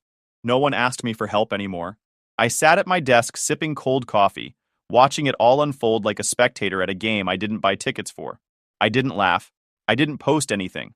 I just opened my notes app and wrote 3 words. I warned her. Not directly, not dramatically, but in every way that mattered. I told her months ago her passwords were lazy. That storing sensitive crap in Google Drive folders named Do Not Open One wasn't exactly Fort Knox. She rolled her eyes. Told me. Not everyone needs to be a paranoid neckbeard. All right then. Now her important legal files were all over the place, but not for the reasons she claimed. It wasn't client contracts or confidential firm stuff. Nope. Turned out those leaked files were screenshots of explicit messages between her and one of her married clients. Texts, photos, even a dumb audio note where she called him daddy and joked about billing their flirty chats under consulting hours. Professional, right? The screenshots had names, timestamps, her work email right in the corner. She didn't even bother using a burner. Just raw stupidity uploaded straight to the cloud. By noon, they were circulating everywhere. Someone dumped them anonymously to a private legal group. Someone else posted them in a group chat from her alma mater. And then, of course, it made its way into the local legal gossip circle. To make things worse, one of the messages literally had her law firm's name in it. Let's keep this quiet. My firm would flip if they saw this. Oh yeah? You think? I sat at my desk refreshing a dashboard for a client's e-commerce backend while watching her reputation slide into a ditch in real time. My phone buzzed a few times. One from a high school friend. Yo, is that your sister trending on Legal Mess? Another, didn't she always call you unemployed? Yep, same one. What really blew me away was how fast it escalated. It wasn't just embarrassment. It was potential disbarment territory. Some people even started speculating about who the guy was, whether it was a client she represented. If it was, then she might have crossed ethical boundaries that go beyond oopsie territory. And then came the cherry on top.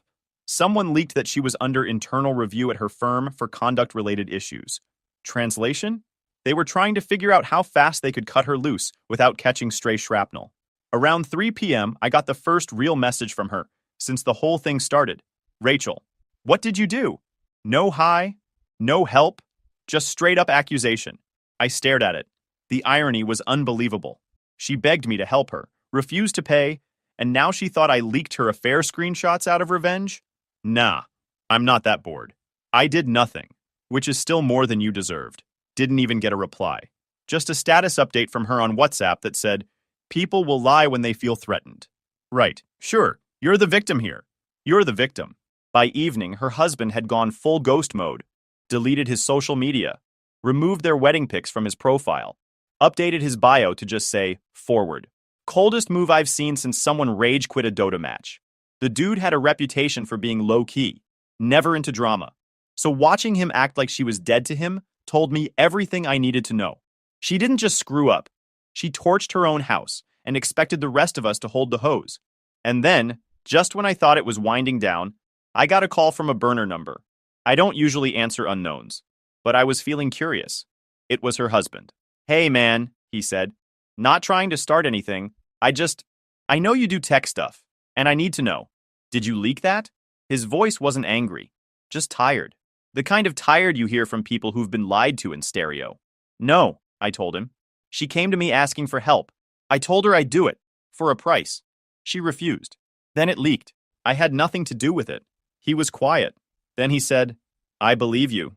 Just needed to hear it. We didn't talk after that. But later that night, he posted a picture of their dog on Instagram with the caption, She got the law degree. I got the better loyalty. I don't care who you are. That's peak poetic justice. Meanwhile, I kept working. Because unlike her, I actually had clients. I wasn't just surviving, I was scaling. I even had a local HVAC guy refer me to one of his business buddies who needed custom backend work done for scheduling installs. He said, I told him you're the guy that doesn't mess around. That one sentence did more for me than anything my family ever said. The family group chat? Still quiet. No one reached out. No damage control. Not even from mom. Guess they were busy cleaning up the mess made by the kid they said had direction. Around midnight, I got one last message from Rachel. Rachel, you're loving this, aren't you? I didn't answer. I just archived the chat. I wasn't loving it. I wasn't even celebrating. This wasn't a win for me. It was just another reminder that the people who looked down on me for years were the same ones begging for my help when things got real. And I had the receipts to prove it. I backed up all her messages, organized the timestamps, and saved them in a folder titled In Case of Blame Game. Because if I've learned anything about people like her, it's that they don't take losses quietly. They look for someone to drag down with them. But this time, I wasn't anywhere near the blast zone. I'd spent years being the emotional crash pad for everyone in that family. The guy they'd mock on Monday and ask for help on Tuesday. But not anymore. This time, I was just the guy watching it all burn from a safe, well-insulated distance, with receipts, backups, and a secure folder marked Not My Problem. Rachel, meanwhile, was in freefall. First, the law firm. Apparently, the moment the screenshots made it to their inbox, they went full CYA mode.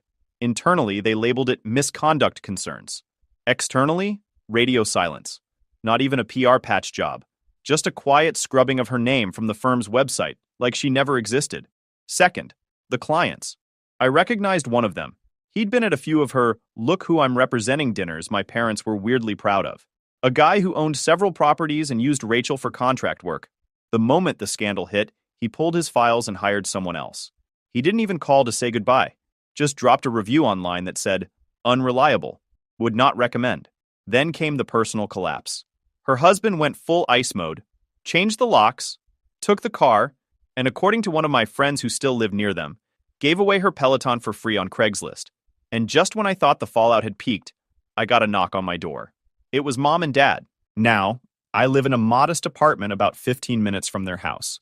They rarely visit unless they need something, or they've run out of people willing to put up with them. So when I opened the door and saw them standing there with that weird, overly nice smile, I already knew this wasn't about catching up. Can we talk? Mom asked. I stepped aside. Sure, shoes off. They sat down stiff like they were visiting a parole officer. Dad cleared his throat like he was about to start a PowerPoint. Your sister's going through a rough time, he said. I nodded. Yeah, apparently she's been going through people too. Mom winced. Josh, please.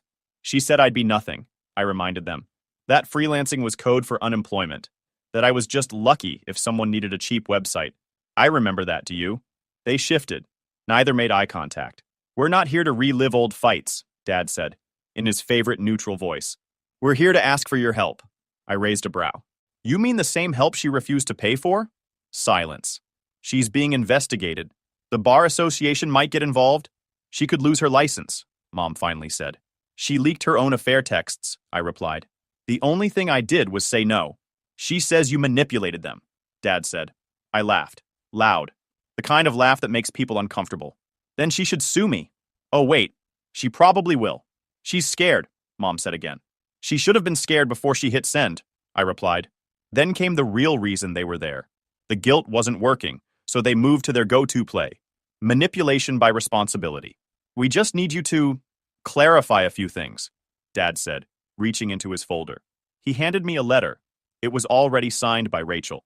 A drafted statement claiming the screenshots were faked, possibly by a family member with access to her cloud credentials.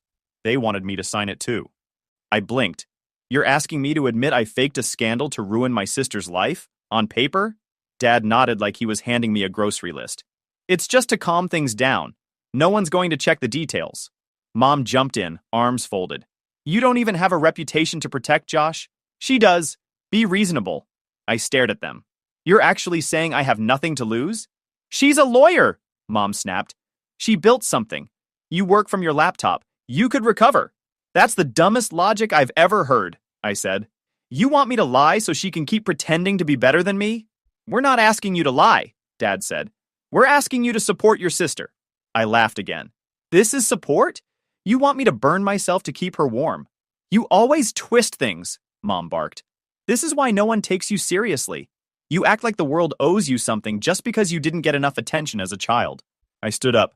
You can take the letter and leave. You can take... And Dad frowned like I disappointed him in a spelling bee. You're being emotional. No, I said. I'm being done. Mom grabbed her purse like it personally offended her. I hope you're happy when she loses everything. She lost it the second she treated me like trash and expected me to play janitor. They walked out stiff and muttering. Right before the door closed, Dad said, You've always had a chip on your shoulder. I opened it back up. Yeah, and it's gotten me farther than your approval ever did. That night, I got a text from Rachel. Rachel, you always wanted to watch me fall. You finally got your wish. I didn't answer. Instead, I opened an email from a new client, a property manager who needed back-end support for a housing site. Said he found me through a referral from a real estate agent. Heard you're the guy who gets things done without the drama. I accepted the contract. The next morning, I got an unexpected DM on LinkedIn from someone I hadn't spoken to in years, her former law school roommate. Hey, don't know if you heard, but Rachel's been suspended. Word is she's blaming you. There it was. I'd been expecting it. The pivot. The scapegoat move. She didn't just fall. She needed to drag someone with her. And since I was the one who said no, I became the villain in her little courtroom play. That afternoon, I got another message. From a company that Rachel had applied to before all this. Their hiring manager had seen the drama online and reached out to me directly. Would you be willing to consult with us instead? We'd love to work with someone reliable. I said yes. The new client was clean-cut, professional, and didn't care about the noise. We saw your code samples and the feedback from Elm Creek Realty, he said over Zoom. You're clearly the guy for the job. That was it. No drama, no digging, just respect. But while I was debugging their tenant portal, Rachel was on a different kind of mission. Damage control through deflection. The official legal notice hit my inbox 3 days later. Subject: cease and desist. Notice of intent to pursue legal action. My first reaction? Laughed so hard I almost knocked over my coffee. The document was a badly structured PDF with her firm's letterhead, probably a leftover from her office, and full of legal jargon strung together like it came from a template generator. It still had the Microsoft Word formatting lines visible, like she saved it in a rush and forgot to export clean. Real professional stuff from someone trying to restore her reputation. She was suing me for defamation, intentional emotional distress, and get this, malicious sabotage of professional standing. I scrolled to the bottom. Claimed damages? $120,000. Yep, she actually tried to sue me for 6 figures because she embarrassed herself and wanted someone else to wear it. I forwarded the document to my attorney, a chill guy named Ellis I've worked with for years. Dude's built like a bouncer, talks like a barista. He read it, then sent me a voice memo that started with, "Bro!" and ended with, "We're going to eat her alive." We filed a formal response, denied everything, and submitted a motion to dismiss with prejudice. Attached? A carefully labeled folder with screenshots of her asking me for help, her refusing to pay, her admitting it was urgent, me refusing her, accusing me afterward. We also included metadata logs showing I never accessed her files, because I didn't. I couldn't have leaked what I never touched. What made it even better? Her Google Drive folder wasn't locked down. It had been shared with 3 people total, none of them me. But guess who was on that list? Yep, the guy she was swapping consulting hour pillow talk with. His personal Gmail, plain as day. That alone nuked her whole argument. If someone leaked it, it was either her or her boy toy. I wasn't even in the building, let alone the suspect lineup. The court date landed 2 weeks out. In that time, I didn't respond to her. I didn't engage with my parents either. Mom tried calling once. I declined. She followed up with a passive-aggressive message. You're blowing this out of proportion. Families don't sue each other. No, but apparently they do try to frame each other when it fits their story. On the morning of the hearing, I rolled in early. Not because I was anxious. I just wanted a good seat for the circus. Rachel was already there, sitting stiffly beside a junior associate I'd never seen before. Guess the firm didn't want their name tied to this garbage. Guess she found someone green enough or broke enough to take her case. Either way, dude looked like he practiced law between DoorDash shifts. Anyways, she looked like she hadn't slept in a week. Dark circles, flat expression, like reality had finally smacked her square in the face, and she was still deciding whether to cry or pretend it didn't hurt. Her lawyer opened the hearing with a dramatic retelling of Rachel's so-called reputation assassination, claimed I had expert access to her devices, that I deliberately manipulated private messages to frame her, that I had a personal vendetta born from childhood jealousy. I almost choked. Dude was reading from a script like this was Suits. Then Ellis stood up. No manipulation occurred, he said flatly. What did happen is the plaintiff stored explicit, incriminating content in a shared cloud folder with no encryption, no password protections, and later attempted to shift the fallout onto the defendant, who declined to assist her for free. He has provided documentation showing she asked for help, refused payment, and later blamed him when the leak occurred anyway. Then he handed over our receipts, timestamps, metadata, emails, logs, even a full list of the IP addresses that accessed her Google Drive, none of which matched mine. But you know whose did match? Her affair partners. When Ellis pointed it out, Rachel went pale. Her lawyer tried to pivot, said I might have instructed someone else to leak it. Judge asked, "Do you have any evidence of that?" "No, Your Honor, but the timing is circumstantial. Move on." I almost high-fived Ellis in the courtroom. When it was Rachel's turn to speak, she gave some half-shaky monologue about betrayal and my own brother turning on me. It wasn't even convincing. It was like watching a student who didn't study try to wing a presentation based on the Wikipedia summary. The judge finally leaned forward and looked straight at her. "You didn't file a case. You filed a personal vendetta dressed up as a legal complaint. That's not justice. That's weaponizing the court system to clean up your own mess. And we don't play that game here. You should know this since you were a lawyer, boom. Case dismissed. With prejudice. Meaning she couldn't refile, couldn't try again, couldn't drag me through another round of nonsense. It was over. I didn't gloat. I didn't smirk. I just stood up, nodded at Ellis, and walked out like I had better things to do. Which I did. That night, I posted a photo on my business page. Just me, standing in front of my laptop, middle finger taped down to hold up a cup of coffee. Caption, unemployed gamer, lawsuit survivor. Schedule's full. Book ahead. It wasn't petty. Okay, maybe it was. But it was also a flex. A deserved one. The comments came in fast. Tell us the story, King. Hire this man before he's too expensive. Even better, one of my old professors from a boot camp program dropped in. Knew you had it in you. Let him talk. You're building while they're blaming. Next day, Rachel posted something cryptic on her socials.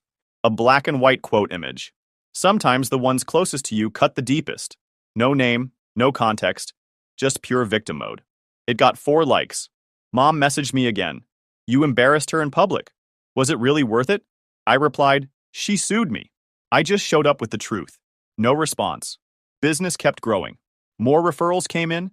Ellis even looped me into a dev contract with another firm he represents. Small but solid clients. Good people. They saw me as a builder, not a failure. Meanwhile, Rachel went quiet. I heard through the grapevine she'd moved out of her condo, sold off her designer handbags online, and was taking time for her mental health.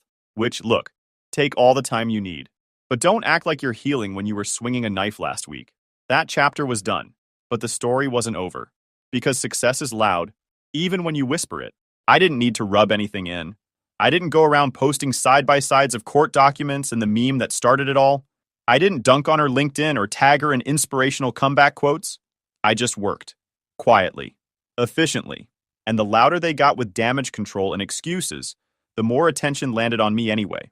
2 weeks after the court win, I signed 3 new clients. One was a referral from Ellis. The second came from a guy who saw my sarcastic post and said, anyone who survives a lawsuit and still delivers clean code is worth hiring. The third was completely random. Some real estate agency on the other side of the state. Apparently, their internal tech guy left after a crash, and they needed someone to clean it up fast. I had it running in 48 hours. They gave me a testimonial that literally said, professional, no drama, no excuses. Would hire again immediately. That review alone got me 4 more inquiries. I hired a part-time guy to help me handle the overflow. He was still in school, rough around the edges, but hungry. Reminded me of me, minus the chip on his shoulder. I liked that. And then it happened. A knock at my door. Again. I already knew before opening it. I stood there for a second, just staring at the door like, do I really want to hear this today? But curiosity won. I cracked it open. Mom and Dad. Round 2. But this time, they looked different. Not angry, not desperate, just sheepish. Dad's usual confidence had deflated into that stiff, hands-in-pockets posture he used when he forgot to pay the water bill when I was 13. Mom had sunglasses on. Indoors. Classic. Can we come in? She asked, voice low. Didn't work out with Rachel, huh? I said. No answer. I stepped aside. They didn't sit down right away, just hovered like they were waiting for me to offer snacks or small talk. I didn't. Dad finally cleared his throat. We just wanted to talk. I leaned against the counter. Talking's free. Just making that clear up front. Mom sighed. We're struggling a bit. I said nothing, just raised my eyebrows. We've been helping Rachel out, she added, like I didn't already guess. She's been through a lot, Dad said, still in excuse mode. And after everything that happened with the firm, she's not exactly bouncing back. She was living with us for a while, Mom added, but she needed her own space again. So we helped her get an apartment. I tilted my head. Your golden child needed your help getting a place to live? Thought she was rebuilding her empire. She's trying, Mom said. But she can't get work. No one will hire her right now. I stayed quiet. Let it breathe. That always made them uncomfortable. Then came the punch. We were hoping, Dad said carefully, that maybe you could help. Just a little. She's not asking directly, obviously, but you know how hard things have been. Let me stop you right there, I said. You want me to give her money? They hesitated. Then Mom tried again. Just a small loan. We know you're doing well now. You have your own business. It wouldn't be much. And you think that makes this okay? I asked. You laughed when she called me unemployed. You backed her up when she tried to drag me through court. You accused me of sabotaging her. And now, because I didn't crash like she did, I owe her? It's not about owing, Dad said quickly. It's about family. I chuckled. Right. Now I'm family again. Not when you needed a signature to save her bar license. Not when I was building my business from nothing. But now that you need cash, now I'm back in the club. Mom's voice rose. Josh, don't do this. We've had our differences, yes. But Rachel's still your sister. And we're still your parents. Yeah, you are, I said. And I remember exactly how you acted when she was on top. I remember how many times I got ignored, dismissed, laughed at. You never believed in what I was doing. You thought coding was a phase. You thought freelancing meant lazy. You never saw me as anything but the backup plan. You're twisting this into something it's not, Dad said. We didn't mean any harm. You just didn't think I'd make it, I replied. The silence after that was loud. I walked over to the small table near the entryway and picked up a manila envelope. Inside, a copy of Rachel's lawsuit, the court's dismissal ruling, and my own recent business registration forms for tax season. I handed it to them. What's this? Mom asked. Proof, I said, of where I've been, of what I built, since you didn't seem to notice before. She opened it, glanced inside, then set it down without saying a word. I'm not giving her a cent, I continued, and I'm not giving you one either. You made your choices. You backed the wrong horse. Don't act surprised now that she can't carry you. That's unfair, Dad snapped. No, it's math, I said. You invested everything in her. Emotionally, financially, publicly. And when I succeeded, you weren't proud. You were quiet. So keep that same energy now. They didn't argue after that. Just stood there awkwardly, like they thought maybe I'd change my mind if they looked pitiful enough. Eventually, they left. Didn't even close the door properly. I had to walk over and shut it myself. By spring, everything she once bragged about was gone. The bar suspension went permanent. Quietly. No press release, no appeal, just a stripped title and a note on the official site saying, license inactive, ethics violation. No firm would touch her after that. Even the one where she did her internship wiped her from their alumni list. The whisper networks didn't forget either. Legal groups, clients, recruiters, everyone talked. Not loud, not public, but loud enough to shut every door before she could knock. She tried pivoting, consulting, strategy coaching. Nothing stuck. People Googled. They saw the screenshots, the court case, her attempt to blame her own brother. That kind of stain doesn't wash off. She moved again. Smaller place. less central. No more coffee balcony photos, no more thriving captions, just silence. Her friends stopped tagging her. The mutuals unfollowed. The ones who'd once said, "Your sister's killing it," now said nothing at all. And that silence? That was the loudest part. As for the lawsuit she filed against me, it didn't just get thrown out, it followed her. Every firm she applied to saw the record. Frivolous, personal, desperate. It told them everything they needed to know. She never reached out again. Neither did my parents. I didn't need an apology. I just needed space. And when people ask what happened between us, I keep it simple. She bet everything on being better than me. I just kept building. I caught my parents on my security camera, planning to move my brother into my apartment while I was out of town. Once Cody's settled, Oscar won't dare to kick him out, Dad said. So I set them up and exposed some things at the family dinner. All right, Reddit. I need outside eyes on this. Grab your popcorn, enjoy the shit show, and tell me if I overreacted.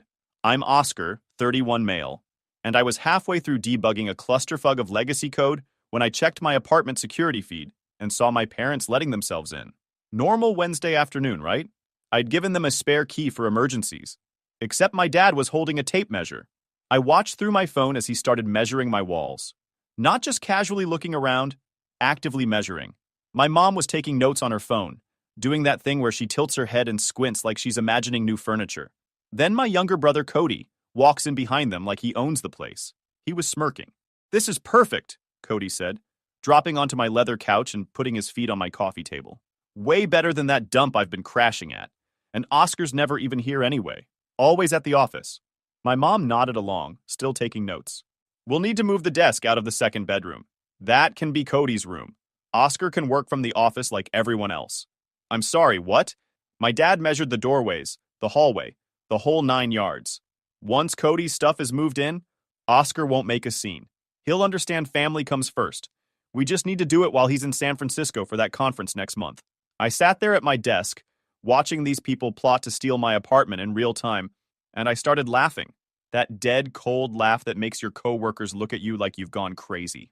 My business partner Scott glanced up from his monitor with this "should I be concerned" expression. Maybe he should be, because I'd just watched my family plan a hostile takeover of my apartment, and instead of feeling shocked or hurt, I felt something else entirely. Relief. Because now I had them all on camera, and I was about to make them regret every single choice that led to this moment. See? I'm a software architect. I own 30% of a startup that just got Series B funding. I make good money. Real good money. And 6 months ago, after my mom borrowed my grandfather's vintage Rolex from my apartment, the only thing I had from my dad's father who actually gave a damn about me, I installed a full security system. Cameras. Motion sensors. The works.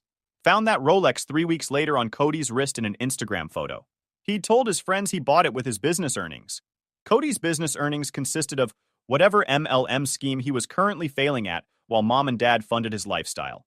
I'd been documenting everything since then. Every conversation, every time they chose Cody over me, every dismissive comment about how I should help family while Cody bled them dry. They'd just handed me enough evidence to bury them all. I texted my brother. "Hey man, want to grab dinner this weekend?" Been too long. 3 dots appeared. Disappeared. Appeared again. They were probably conferring, wondering if I somehow knew. "Yeah, dude. Sounds good. Mom and dad free too?" "Sure, bring everyone. I'll cook at my place Saturday." I had 4 days to prepare. 4 days to set the trap. And Cody, that smug jerk, walked right into it thinking he'd already won. I grew up in Seattle as the older son of Philip and Janet Kowalski. Dad ran a successful import business. Mom managed rental properties they owned. We had money. We had a nice house in Bellevue. We had everything. Except I didn't have parents who saw me. I had investors who stopped investing the moment Cody was born. I was 8 when my brother arrived, and I went from firstborn to forgotten overnight. The responsible one. The one who didn't need help because he was so capable for his age. Funny how an 8-year-old becomes self-sufficient when nobody's watching anymore. Cody got basketball camp while I was told sports were a waste of time. He got a brand new Audi for his 16th birthday while I worked at Best Buy to buy my own used truck. I got into MIT and they suggested state school would be more practical. Cody barely graduated high school, and they celebrated like he'd cured cancer, bought him a condo near UW even though he dropped out after 1 semester. I worked my rear off through MIT, through years of grinding at tech companies, Through building my own startup. 3 years ago, I bought this apartment in downtown Seattle. Corner unit, floor-to-ceiling windows overlooking Elliott Bay. The whole flex. It was my proof that I didn't need their approval or their money. I'd given them the spare key because some pathetic part of me still wanted them to be proud of me. That key was about to cost them everything. The day after watching them measure my furniture, Cody texted me. "Hey bro, need to ask you something important." I smiled at my phone. "Sure, why don't you all come over Saturday? I'll make that Korean BBQ you guys like." I spent the next 4 days preparing, but not food. I was organizing evidence, financial records showing every loan I'd given Cody that he never repaid, screenshots of the 7 different business ventures my parents had funded for him that all failed, bank statements proving I'd paid for family dinners, vacations, gifts, while Cody contributed nothing and took everything. But the real work had been happening for months. See, Cody's current girlfriend Nicole had reached out to me 12 weeks ago through LinkedIn. Professional message, very polite. She'd noticed we had the same last name and took a shot. Turns out Cody had been using her credit cards to fund his latest business venture, some crypto trading course, MLM nonsense. He'd maxed out 3 of her cards, about $40,000 total, while telling her he was investing their money in a guaranteed opportunity. The opportunity was him buying bottle service at clubs and trying to recruit people into his downline. Nicole had receipts, all of them, and she'd been working with me to document everything because Cody had also told her that I was a trust fund kid who'd never worked a real day in my life. Meanwhile, he'd been telling my parents that Nicole's family was wealthy and he was networking for business opportunities. All lies. Nicole was a nurse working double shifts while Cody drained her accounts. But the best part? Cody had recently started listing my apartment as his business address for his LLC, using my address for business registration without asking, probably to look more legitimate to whatever marks he was currently scamming. That meant every piece of mail, every legal document, every trace of his shady business dealings was now tied to my property. And that was going to be useful. Saturday arrived. Perfect weather. I grilled kalbi and made banchan, set the table nice. My apartment looked clean, professional, successful. Everything they'd tried to take. The folders sat in my home office, waiting. The trap was set, and Cody was about to learn that the brother he'd dismissed his entire life was a lot smarter than he looked. They showed up at 6. Mom brought drinks. Dad immediately started eyeing the walls he'd measured 3 days ago. Cody walked in with this grin, already acting like he lived here, and behind him came Nicole. She caught my eye and gave the tiniest nod. She was in on it. "Oscar, man, this place looks great," Cody said, dropping onto my couch exactly like he had on camera. "You keeping it clean for once?" I smiled. "Special occasion." Mom headed straight to the kitchen. "You should really get better knives, sweetie. These are dull. I like them sharp enough to cut through nonsense, but thanks for the feedback." She blinked, not sure if I'd just insulted her. We ate dinner. Cody dominated the conversation like always, talking about his latest business opportunity, how he was about to blow up, how he had investors lining up. Dad nodded along like he was the next Elon Musk. Mom kept refilling his glass. Nicole stayed quiet. "So, brother," I said, setting down my chopsticks, "how's the apartment hunting going?" He exchanged looks with our parents. Dad jumped in smooth as ever. "Maybe you could help your brother out. You've got that extra bedroom collecting dust." "The office," Mom added. "You could work from the company office like everyone else." Cody needs a stable address for his business. Family helps family, Oscar. I took a slow sip. That's interesting, because I could have sworn I saw you all in here earlier this week, measuring my walls, planning where to put Cody's stuff, without asking me, without even telling me. The silence was beautiful. Cody's smirk faltered. Dad's jaw tightened. Mom opened her mouth. "I have security cameras," I continued. "Full coverage. Installed them after Mom borrowed Grandpa Kowalski's Rolex from my bedroom. Remember that, brother? The Rolex you told your friends you bought with your business earnings?" His face went red. "You said those were just for the front door?" I lied. "And I've got video of you 3 planning to move Cody in while I'm at a conference." "Dad, you want to hear your exact words?" I pulled out my phone and played the audio. Dad's voice filled my apartment, clear as day. "Oscar won't make a scene. He'll understand family comes first. We just need to do it while he's in San Francisco next month." Nicole shifted in her seat, and I saw the anger flash across her face. She'd been lied to about so many things, and now she was watching it all come together. Dad started to bluster. "Now, Oscar, you're taking this out of context." "Context? You broke into my freaking home to plan a hostile takeover. That's the context." "We're your family," Mom said, her voice rising. How can you be so selfish? Your brother needs help right now. He's building something important. I laughed. Important? Cody, what business are you in again? This week? Cryptocurrency education, he said defensively. It's going to be huge. It's a pyramid scheme, Nicole said quietly. All eyes turned to her. He maxed out 3 of my credit cards. $40,000. For what? Bottle service? Club photos for Instagram? Your business opportunity doesn't exist. Cody's face went from red to pale. Nicole, what the heck? Don't. Her voice was ice. Oscar called me 2 months ago. We've been comparing notes.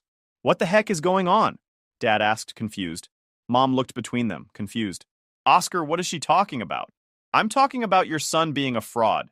Nicole, you want to show them the credit card statements? She pulled out a folder. I'd taught her well. She spread the statements across my table. Charges at nightclubs, designer clothes, expensive dinners. Not a single legitimate business expense in the bunch. Cody told me he was investing our money, Nicole said. He told me we'd be millionaires by the end of the year. Instead, I'm $40,000 in debt and he's been living like a trust fund kid on my credit. That's not... I can explain, Cody stammered. Explain what? I cut him off. Explain how you've been using my apartment as your business address without asking? Yeah, I know about that too. You registered your LLC to my address without my consent. I pulled the public filings and contacted the businesses you were dealing with. Kowalski Capital Ventures LLC. That's your company, right?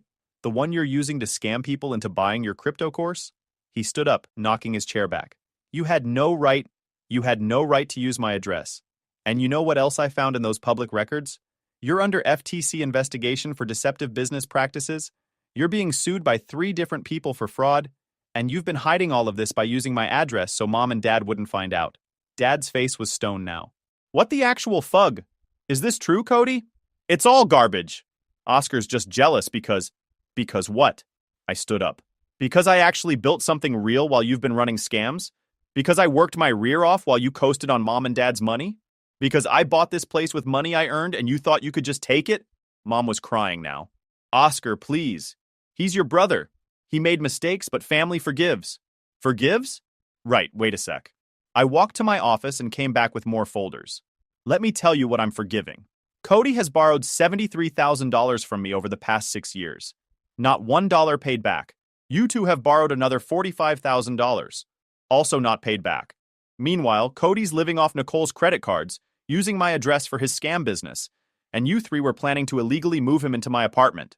I dropped the folders on the table. This is everything. Every loan, every lie, every time you chose him over me. Every time you told me to be more understanding, while he took advantage of everyone around him. Cody was sweating now. You can't prove any of this means I can prove all of it. Bank transfers, text messages, emails, recorded conversations. And the best part? Nicole's lawyer is filing a civil suit against you for fraud. The FTC is investigating your deceptive business practices. And you've been using my address as your business registration without my consent. That's going to look real good when the feds start asking questions about mail fraud. Dad finally found his voice, but it was shaky. Oscar, son, I think you're overreacting. This is still family. No, I said. Family doesn't break into each other's homes. Family doesn't spend 3 decades teaching one kid he's worthless while the other kid can do no wrong. I walked to the door and opened it. Get out. All of you. Leave your key on the table. If you contact me again, if you come near this apartment, I'll file for restraining orders. And Cody, Nicole's lawyer is CCing me on everything. I'm going to watch you burn. Cody grabbed his jacket, his face twisted with rage. You're going to regret this. You think you're so dang smart with your job and your fancy apartment. You've always been a smug jerk, and now everyone's going to know it. Better a smug jerk than a fraud living off other people's credit cards. He stormed out, Nicole following behind him. But she paused at the door and looked back at me. Thank you, she mouthed. I nodded. She'd get her money back. I'd make sure of it. My parents left slower. Mom still crying. Dad wearing that mask of controlled anger I remembered from childhood. You're going to regret this, Dad said quietly. When you're alone and need family, we won't be there. Good, I said. I've been alone my whole life. I won't really bother. After they left, I locked the door, engaged the deadbolt, and walked to my window. The skyline stretched out in front of me, lights reflecting off Elliott Bay. My apartment. My sanctuary. Still mine. Scott texted when I was locking up the office. How'd it go? Burned every bridge. Feels amazing. Drinks tomorrow? Absolutely. I just nuked my entire family in one dinner. And for the first time in my life, I felt completely free. Monday morning hit me with 17 texts from my mom, each one more desperate and guilt-trippy than the last. I blocked her number after reading the first one. Blocked Dad. Blocked Cody. The silence was peaceful. Nicole called that afternoon. Her lawyer had filed charges. Cody had been served and was blowing up her phone. I told her not to answer, that the documentation spoke for itself. She thanked me again for believing her, for helping her build the case. Most people wouldn't have had the guts to reach out to their scammer's family, but she'd been smart enough to know I might actually listen. The week that followed was chaos, but the good kind. Turned out Cody had been running his business out of 3 different addresses: mine, Nicole's, and some P.O. box in Tacoma. The FTC had been building a civil case for months based on deceptive trade practices. But once my documentation and Nicole's evidence landed, the DOJ opened a criminal investigation for wire fraud and mail fraud. Federal agents executed a search warrant at his apartment on Wednesday. The evidence they found: fake testimonials, stolen course materials, records of who he'd scammed, sealed it. Scott sent me the news article with the headline, "Local Man Charged with Wire Fraud and Crypto Education Scheme." Cody's mugshot looked exactly how you'd expect. Stunned, shocked that consequences existed. "Your brother?" Scott asked when I got to the office. "Not anymore." The best part was watching Cody's Instagram go from flexing lifestyle to complete radio silence. His followers started commenting, asking questions. Then someone linked the fraud charges. Then Nicole posted a statement about financial abuse. Then everything unraveled. Beautifully. Cody had been scamming people with a $2,000 cryptocurrency masterclass that was basically YouTube videos he'd stolen and repackaged. He had about 40 students who'd paid him, none of whom learned anything except how to lose money. They all started coming forward. The lawsuits piled up. My parents tried a different approach after that. They sent my uncle, Dad's brother, to talk to me. Uncle Henry was a good guy, never played favorites, always treated me square. We met for coffee on Friday. He told me straight up that Dad had asked him to intervene, but he'd told Dad he was an idiot. He'd watched them screw me over for years, had warned them they'd lose me. They hadn't listened. Cody had been a spoiled brat since birth, and everyone knew it except my parents. He pulled out his phone and told me Nicole had actually called him, asked if he'd be a witness in her case against Cody. He'd said yes without hesitation. That kid needed to learn consequences, and my parents needed to learn they couldn't enable their way out of this one. He slid a business card across the table, his lawyer's info, already briefed on my situation, ready to help with restraining orders or property protection if needed. I took the card and thanked him. "Don't thank me," he said. "Just don't let them weasel their way back into your life. You're better off without them." He was right. Cody's arraignment was the following Monday. Nicole went and sent me updates throughout. Cody showed up in a cheap suit with a bus bench lawyer, parents looking devastated in the gallery. The judge set bail at $50,000. Dad had to use the house as collateral. The whole time, Cody glared at Nicole like she'd orchestrated his downfall instead of just documenting it. Zero accountability, exactly as expected. That evening, Scott and I grabbed drinks at a bar in Capitol Hill. He'd been my business partner for 4 years, knew all the family drama, never judged. He asked what was next for me now that my family was imploding, and Cody was facing federal charges. I told him the truth. Nothing changes. I just keep living my life. They were never really part of it anyway. Then my phone buzzed. Unknown number. "Oscar, it's your mother. I borrowed your father's phone. Please call me. Cody needs help. He could go to prison. You're his only family with the resources to hire a good lawyer. I'm begging you." I showed Scott the text. He asked what I was going to do. I deleted it and blocked the number. Nothing. He made his choices. 3 weeks later, Nicole's civil suit was settled. Cody had no money, but my parents did. They paid $40,000 to keep it from going to trial, probably hoping it would make the federal charges look better for sentencing. It didn't help. Nicole sent me a message saying she got the money and was paying off the cards. She mentioned Cody had tried to blame everything on me during depositions, said I'd set him up out of jealousy. Nobody believed him because I had evidence for everything. Meanwhile, my startup hit a major milestone.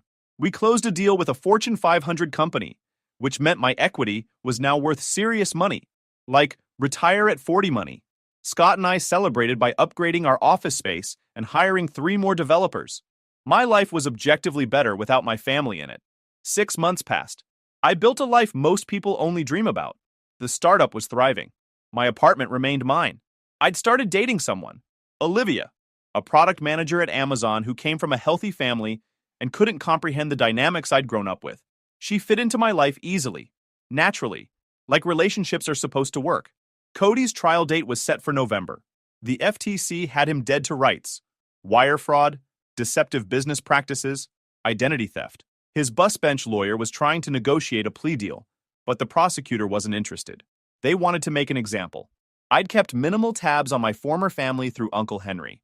Cody was living with my parents in their house, which they'd had to remortgage to pay for his legal fees and Nicole's settlement. Dad's business had taken a hit. Mom had to sell 2 of her rental properties. I felt nothing about their situation. They'd made their choices. Then came the email. Wednesday afternoon, between code reviews. Subject line, "We need to talk." No sender name. But I knew who it was. I opened it anyway. "Oscar, it's your father. I'm using a work email because you blocked our numbers. I know you don't want to hear from us, but I need you to understand what you've done to this family. Cody is facing prison time, 3 to 5 years.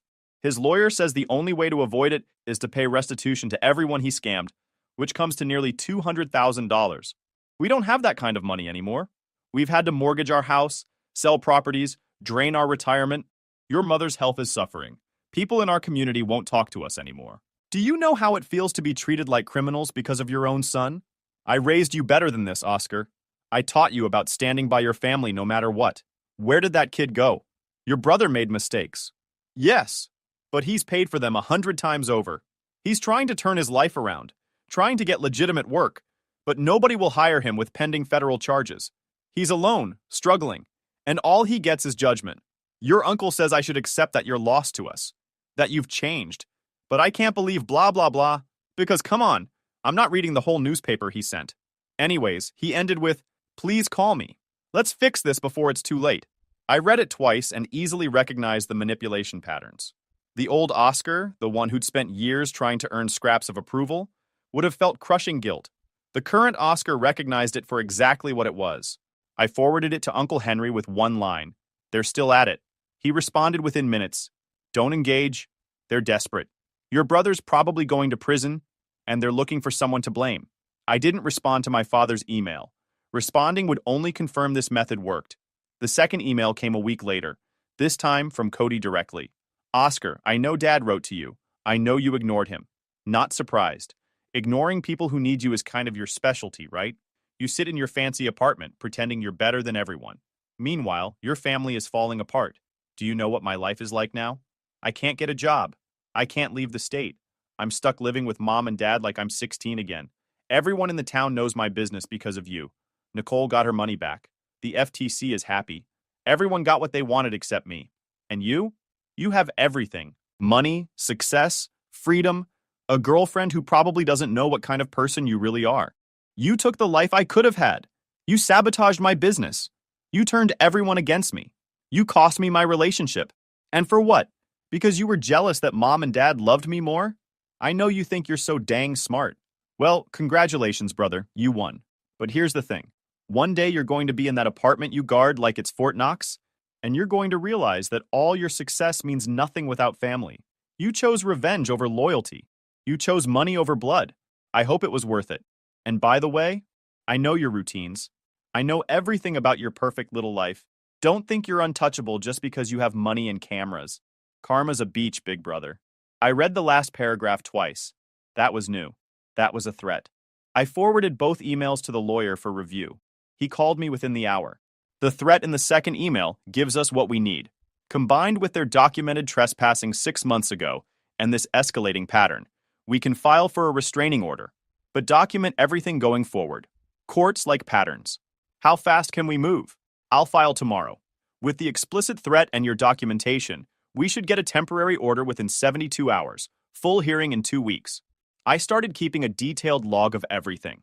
Every email, every blocked call, every social media interaction. Building an airtight case.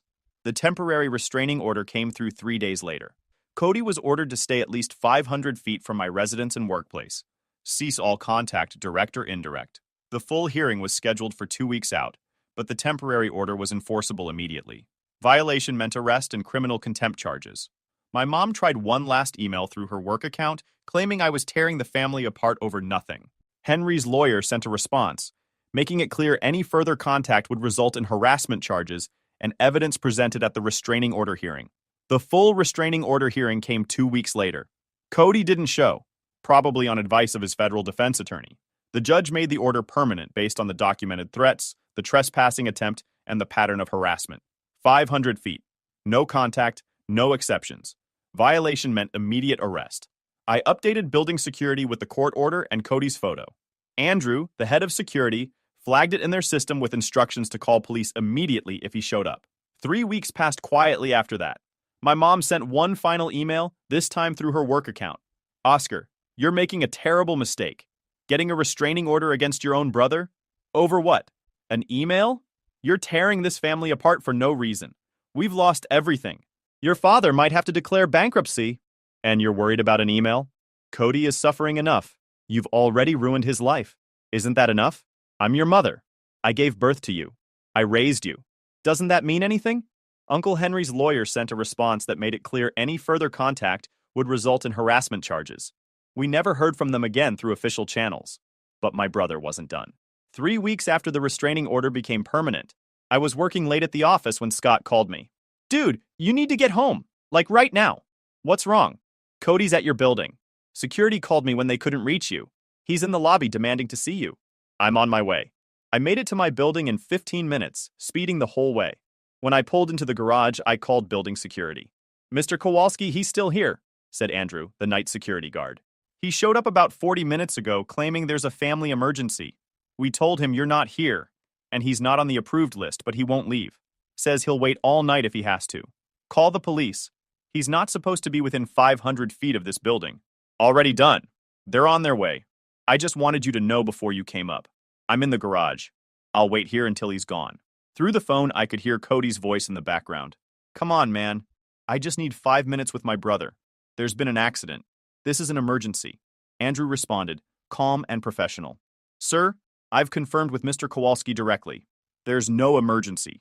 You're violating a restraining order by being here. The police are on their way. This is bullshit. He's my brother. He can't just cut me off like this. Sir, you need to leave the premises immediately, or you'll be arrested. Let him arrest me then. At least I'll get to see his face when they drag me out. He thinks he's so dang untouchable up there in his tower. I stayed in my car listening. Part of me wanted to go up there, wanted to confront him. But I knew that's exactly what he wanted. A scene. The police arrived 8 minutes later. Through the phone, I heard them try to reason with him, and heard him shift tactics from aggression to playing the victim. He fed them a story about trying to fix his family, about me turning everyone against him, about just wanting to talk. The officers weren't buying it. They told him he was trespassing, that I'd confirmed no emergency, that he needed to leave or face arrest. His voice shifted again. Pure venom. Fine. Tell Oscar his little tech bro life isn't going to last forever. Tell him people who burn bridges usually end up alone. Tell him I'm not done. Footsteps. Voices. Then, Andrew came back on the line saying he was gone. Officers had escorted him to his car and watched him leave. They were filing an incident report. Andrew suggested I consider additional security measures. The guy seemed unstable. He was right. I sat in my car for another 20 minutes. Then I went upstairs, locked my door, and stood in my living room feeling something I hadn't felt in years. Fear. Not of Cody specifically, but of what he might do. He was desperate, and desperate people do stupid things. Olivia came over an hour later. I'd texted her what happened, and she drove straight from her place. You okay? She asked, wrapping her arms around me. Yeah, just ticked off. That's allowed. She pulled back to look at me. What are you going to do? Lawyer's filing a violation report. Cody might go to jail just for showing up here. Then he can't show up again? Exactly. She stayed over that night. We didn't talk much about it. But having someone there, someone who chose to be there without obligation or manipulation, reminded me why cutting off my family was the right choice. The violation report was filed the next morning. Cody's bail was revoked. He was taken into custody pending his fraud trial. Uncle Henry called me that afternoon with an update. My mom had called him crying, asking if he could talk to me about helping with Cody's legal situation now that he was in custody. He'd told her Cody violated a court order, that he'd been warned repeatedly. She hadn't taken it well. He also mentioned Cody's defense attorney was scrambling for a plea deal. The restraining order violation on top of the federal charges killed any sympathy angle they might have had. Cody's federal case moved fast after that. His attorney negotiated a plea, guilty to wire fraud and mail fraud in exchange for 18 months federal prison and 5 years supervised release with full restitution to victims. The prosecutor accepted. My parents would spend years paying off his debts while he did his time, and I would spend that time living my life completely free of them. 15 months later, Cody got out. Federal inmates typically serve about 85% of their sentence with good behavior, so the timeline tracked. Uncle Henry gave me the heads up a week before his release date. He's been asking about you. Apparently went to some kind of rehabilitation program in prison. Says he wants to make amends. Amends? I laughed. That's rich. I'm just telling you what I heard. Do with it what you want. I did nothing with it. Ignored it completely. My life had become exactly what I wanted. The startup was profitable. Olivia and I had moved in together, and I'd completely rebuilt my social circle with the right people. Then Cody showed up at my office. Scott came into my workspace, looking uncomfortable. Your brother's in the lobby. Security stopped him, but he's asking to talk to you. I looked at the clock. 2:40 p.m. Tell security I'll come down. But I'm not letting him up here. Let's get this over with. I took the elevator down to the lobby. He was standing by the windows, looking like prison had hollowed him out. Oscar, he said when he saw me. Thanks for coming down. You've got 5 minutes. He looked around the lobby. Nice place. Scott said you guys are doing well. 4 minutes. He took a breath and launched into his apology. Said he knew he'd messed up everything. Wanted to say he was sorry. It lasted maybe 90 seconds before I cut him off. Nah, I said. You're sorry you got caught. Not for what you did. His face tightened. But prison had changed me. I'd learned and grown. I told him prison didn't change him. It just removed his access to victims. He pushed back. You're being unfair. I'm trying to make amends here. Don't, I said, stepping closer. You're trying to use me. Again. I can't be fooled anymore, brother. His mask almost slipped. Just for a second. That familiar anger flashed across his face before he caught himself. I should have known you'd be like this, he said. Henry warned me. Said you'd never forgive me. He's a smart man, I said. That's when the real Cody came out. The same rant started. How I thought I was better than everyone. How mom and dad were broke. How he couldn't get a job. How Nicole took everything. And how I was looking down on all of them like trash. You know the difference between me and you, brother? I said when he finally ran out of steam. When I failed, I learned. When you fail, you blame everyone else. He tried the family obligation angle. Asked if I was going to hate him forever, never give him another chance. I'm not going to think about you at all, I said. That's the point you keep missing. You're just some guy I used to know who kept making terrible choices. You can't say that. I'm your brother. No, you're someone who shares my DNA. And here's what's going to happen now. You're going to leave, never contact me again, never show up at my office or apartment, and never reach out through anyone else. You got out of prison? Good for you. Now go rebuild your life somewhere far away from mine. I mean, if I don't, then you keep making the same mistakes. But you stay away from me while you do it, because I'll make sure you'll always face consequences. He tried to call my bluff. I mentioned his probation officer might be very interested in hearing about him harassing the brother he was ordered to stay away from. That changed his face real quick. He grabbed his jacket, his face twisted with rage. You're a cold jerk, you know that? Yes, I know that. We're not done, Oscar. One day you're going to need us, and we won't be there. Promise? He stared at me for a long moment. Screw you, he finally said. Right back at you, little brother. He turned and walked out. I watched him cross the street, get into a beat-up car, and drive away. I went back upstairs. Scott was waiting at my desk. Think he'll try again? Nope. He knows I'll have him arrested. He's not stupid enough to go back to prison. Scott nodded. Good, because we have that investor meeting in an hour, and I need you focused. I will be. I hung up and looked around. This was my life now, built from scratch, earned through years of work, protected by boundaries I'd learned to enforce. My brother would probably try again eventually, maybe through my parents, maybe through some mutual acquaintance, maybe through a desperate email or phone call years from now when he hit rock bottom again, and I'd ignore it, block it, delete it, because I'd learned the most important lesson. Some people will take everything you have and still believe they deserve more. The only way to protect yourself is to cut them off completely, build a life they can't access, and thrive in spaces they can't invade. That was the only revenge that mattered. YouTube just dropped this new hype feature. If you're hooked on this story, smash that hype button. It tells YouTube this video deserves to blow up, and it keeps even crazier stories coming your way.